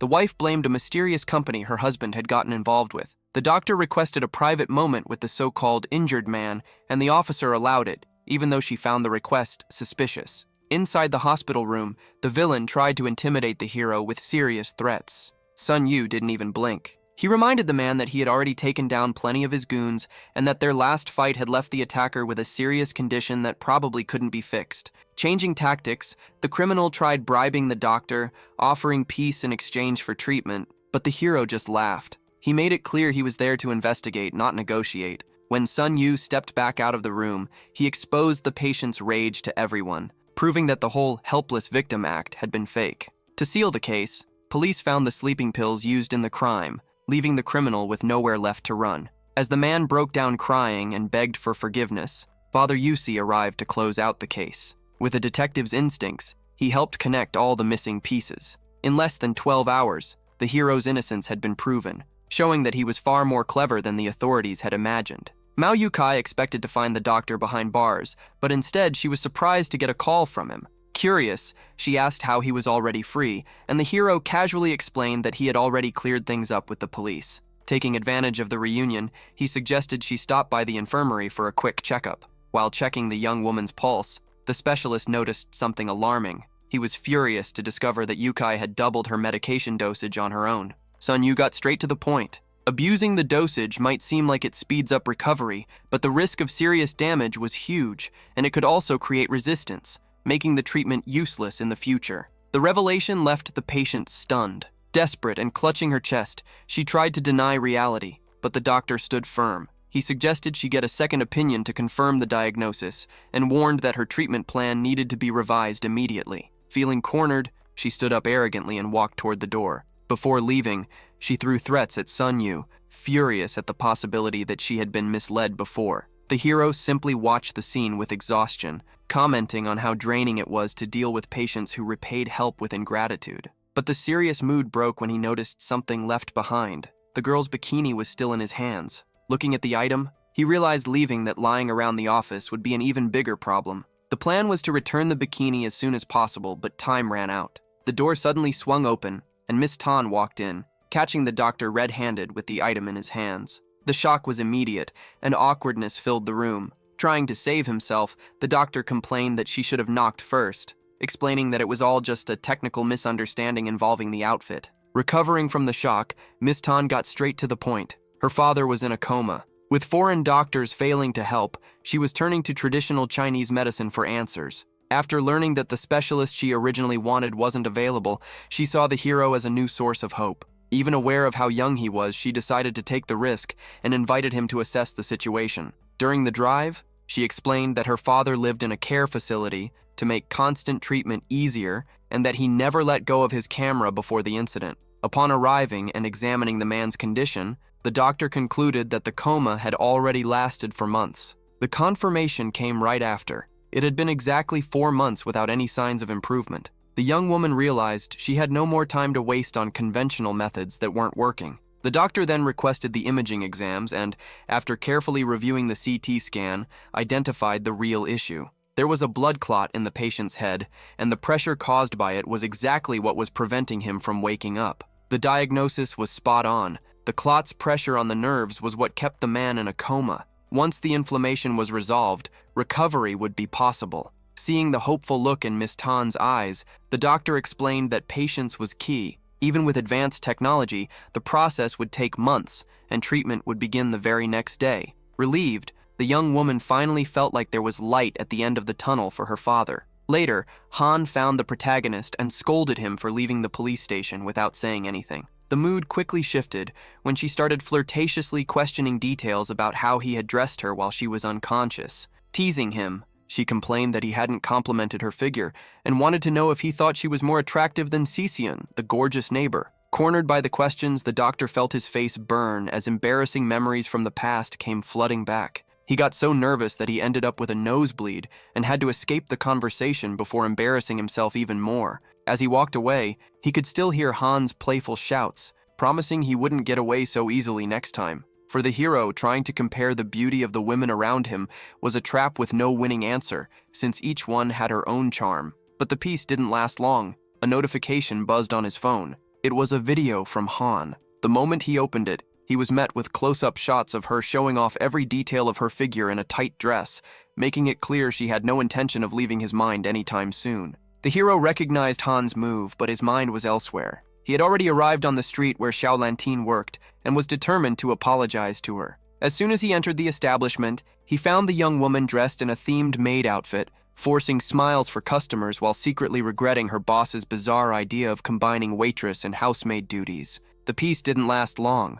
An arrogant customer started yelling at Lantin, accusing her of spilling water on his clothes. Ignoring the young woman's apologies, the man grabbed her aggressively, mistreating her and demanding that she come to his house to wash his stained pants. It was disgusting and abusive behavior. A voice from behind interrupted the harassment. Sun Yu asked the man exactly who he thought he was taking home. The aggressor, an old troublemaker, growled in irritation after seeing the doctor interfere with his plans once again. Tension filled the room, and the restaurant manager, worried about losing business, suggested that if they wanted to settle things with fists, they should take it outside. Keeping calm, the hero asked the villain only one question. Why did he feel the need to act like human trash every time the sun came up? While Lantin tried to figure out if he was protecting her specifically, the young man grabbed her hand and invited her to leave with him. The manager practically broke down, crying and complaining that without a waitress and with the restaurant already empty, he'd have to shut the place down. But the doctor didn't care and walked off with the girl. Despite Xiao Lantin's shock,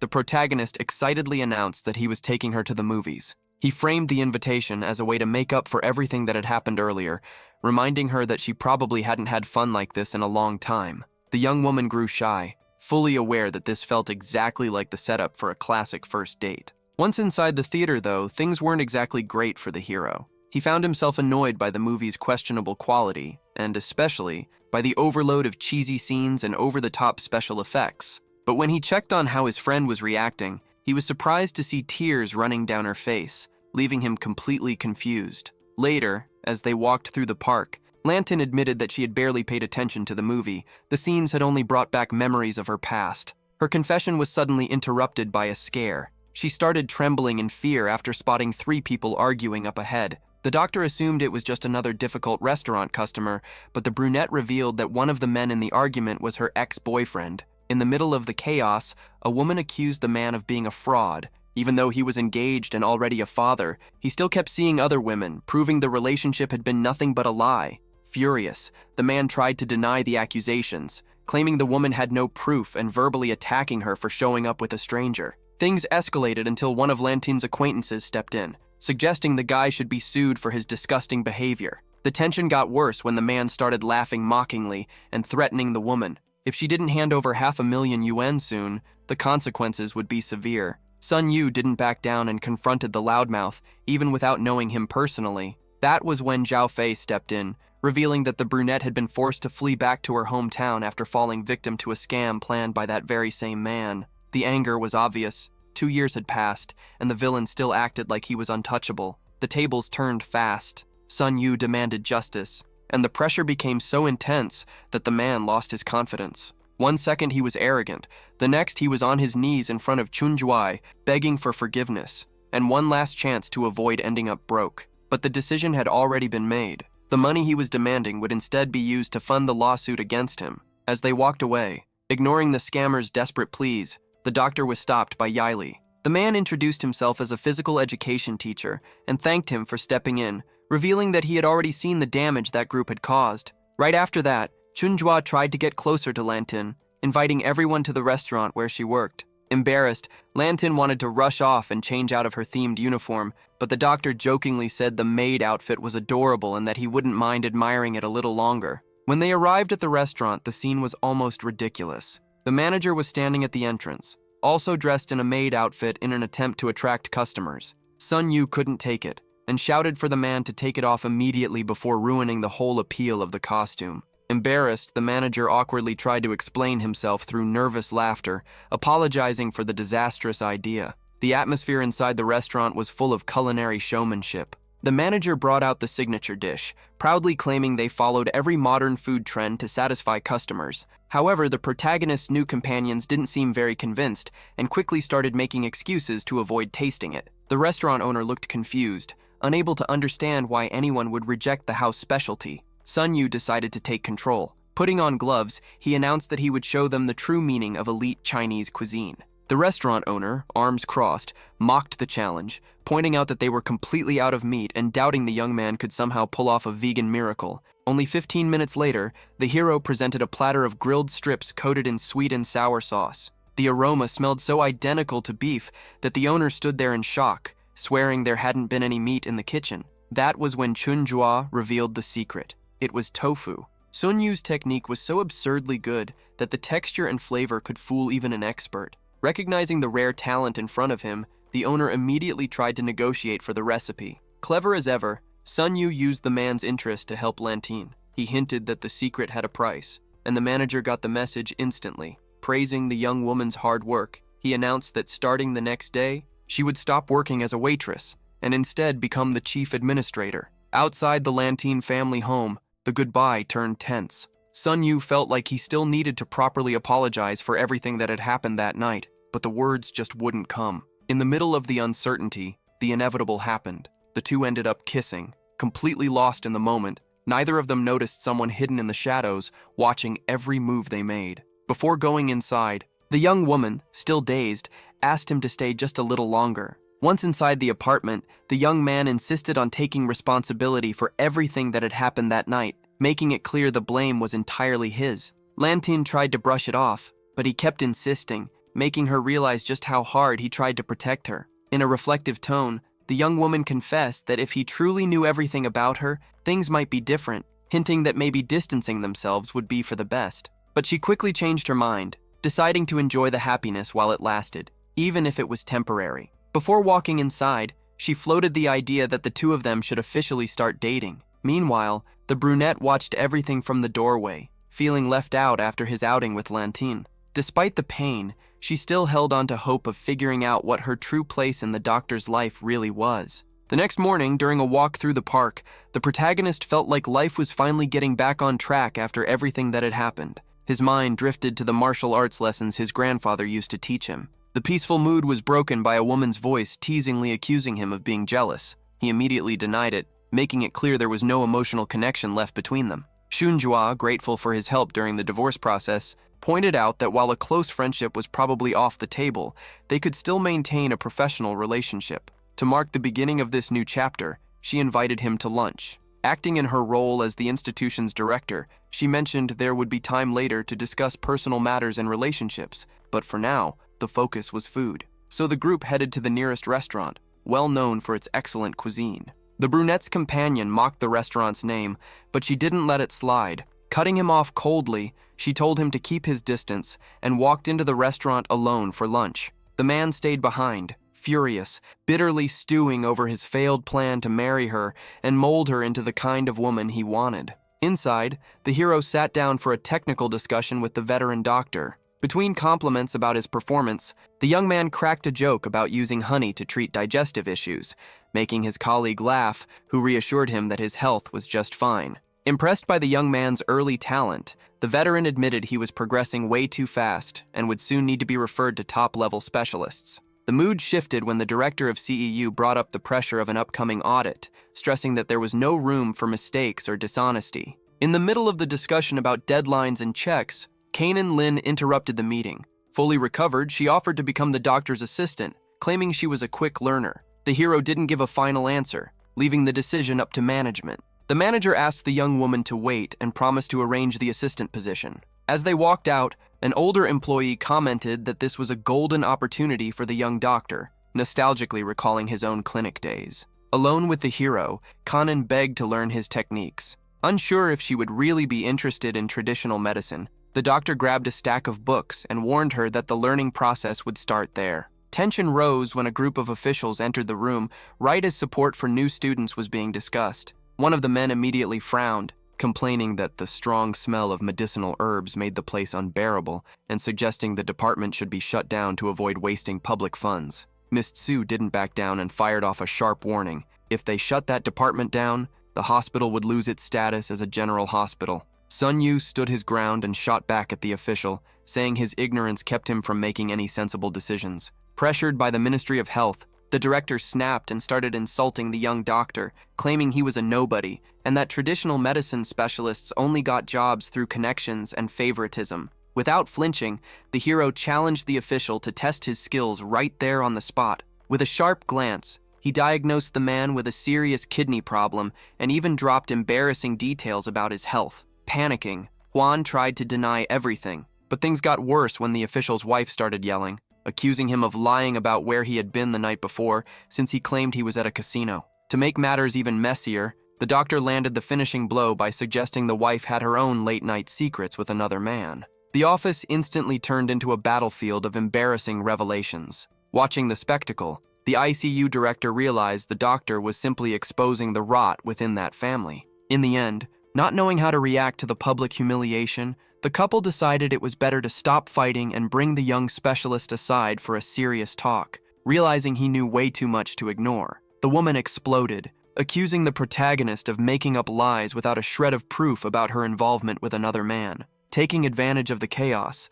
Juan shouted that the police were already on their way, and the young doctor would be arrested if he couldn't prove what he said. The hero knew that if they kept denying everything, things could get ugly, but backing down wasn't an option. Not wanting the doctor to get screwed over alone, Kan Lin decided to step in. Against her friend's wishes, she revealed that she knew exactly where the official spent his nights, in the arms of a woman at a local karaoke bar. She offered to take everyone there and expose the lie. Juan lost it, while his wife, desperate, no longer knew who to believe. Cornered, the official got a phone call and suddenly changed his tone, suggesting it would be best to cancel the hospital audit before the disciplinary board got involved. Panic took over the couple as they desperately tried calling an influential doctor to bury the case. While the man ranted about throwing everyone in jail, the hero began listing the crimes, identifying Congressman Juan Zenu and his wife as the people responsible for the misconduct. In the middle of the chaos, Juan lost his balance and collapsed on top of his wife, who screamed for someone to get that dead weight off her.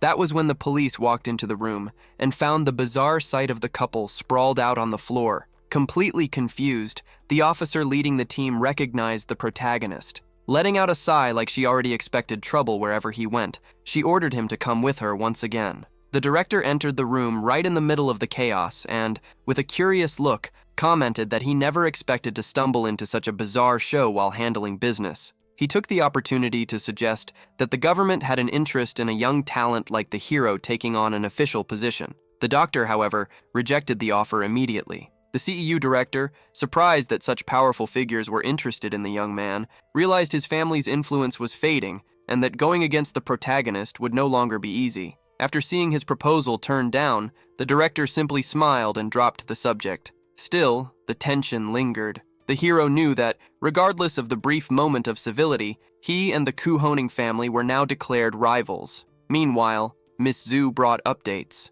The nurses involved in misconduct had already been detained, and an official investigation was underway. Just as she was about to leave, the doctor stopped her, offering to do a quick health checkup. Caught off guard by how direct he was, the officer grew flustered and told him to keep his distance. That was when the young man brought up a sensitive topic, the birthmark on her forehead. He noticed it bothered her and offered a procedure to remove it permanently. The blonde tried to play it cool, saying she needed time to think, but she couldn't stop thinking about how confident and skilled the guy seemed. Completely won over by his charm, she eventually changed her tone and invited him out to dinner. The dinner invitation was enthusiastically accepted by the protagonist, sparking a hint of jealousy in Kane and Lin. Even bothered by it, she accepted that the doctor's work involved dealing with other women. To lighten the mood, the young man offered his assistant a ride, instantly cheering her up as she no longer minded sharing his attention with others. Later, at a seafood restaurant, Sun Yu observed Miss Zhu. The place felt familiar to him, bringing back memories of previous visits. The conversation soon shifted to the police officer's scar. She mentioned that the standard medical recommendation was cosmetic surgery, but the hero presented a simpler alternative. He suggested using an herbal compound that would need to be applied daily. The officer seemed confused about how effective a natural treatment could be, while the young man couldn't understand why she was hesitating so much. In the middle of the conversation, she shyly asked to be called simply Zuane and questioned the cost of the treatment. Sun Yu got straight to the point. He wouldn't charge for the service, only for the ingredients, and said her gratitude after the mark disappeared would be payment enough. To lighten the mood, he joked that she could just become his girlfriend as payment, leaving the blonde completely stunned and speechless. Realizing how awkward things had gotten, the officer told him to stop joking around, though the mood had noticeably lightened. Watching from a distance, Kane and Lin let out a relieved sigh after realizing it was just another one of the doctor's teasing remarks. The conversation was interrupted when an unfamiliar woman arrived carrying a grilled fish, specially serving the dish to the protagonist.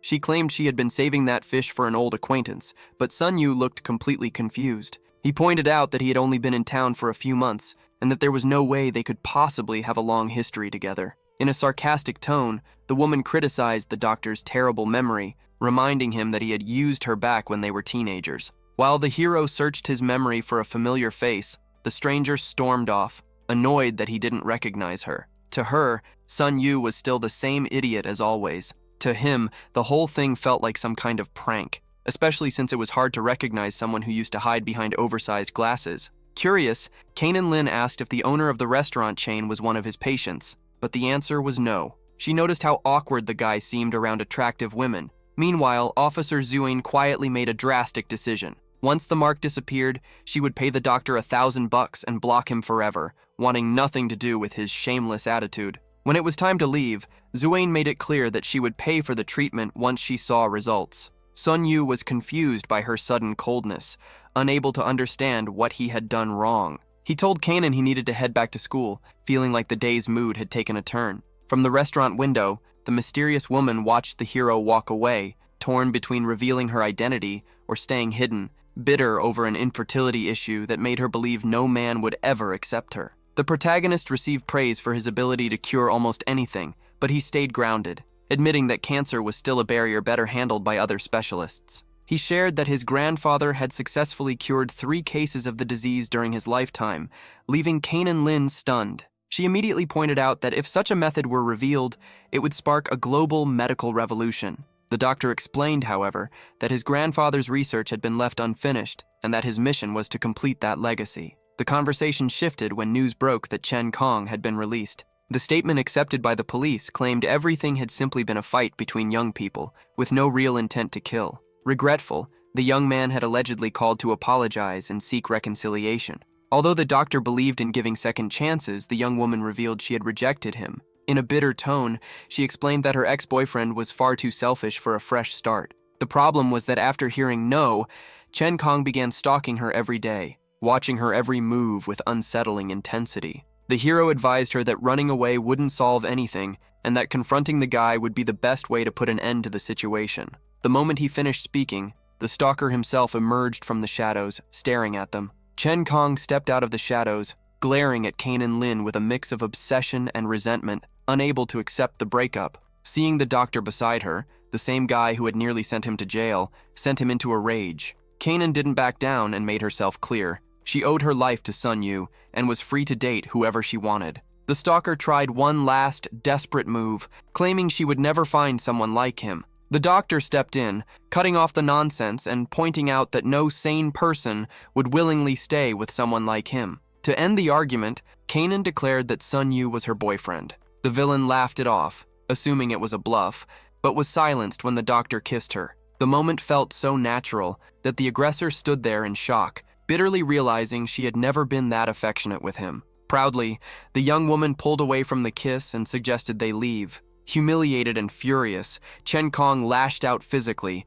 only to be stopped instantly with a slap to the face. Sun Yu called him an idiot, making it clear why an intelligent woman like her had left him, and delivered one final warning. If he ever bothered her again, the consequences would last forever. Lying on the ground, the villain still refused to give up. He pulled out a knife, whispering to himself that if she couldn't be his, she wouldn't belong to anyone else. As they walked away, Sun Yu tried apologizing for the improvised kiss, explaining that it was only to keep up the act, but Kanan played it cool while secretly wishing the whole thing had been real. When they arrived at the office, she noticed someone spying on them and immediately grew alert, but the doctor reassured her, explaining it was just his trusted friend, Monkey. Hearing the doctor's voice behind him, the young man turned around looking absolutely miserable, almost ghost-like, begging for a chance to talk. Through tears, he explained that his plans had been ruined by Feiyu, who was hanging around a guy nicknamed Black Bear. Sun Yu didn't immediately grasp the seriousness of the situation,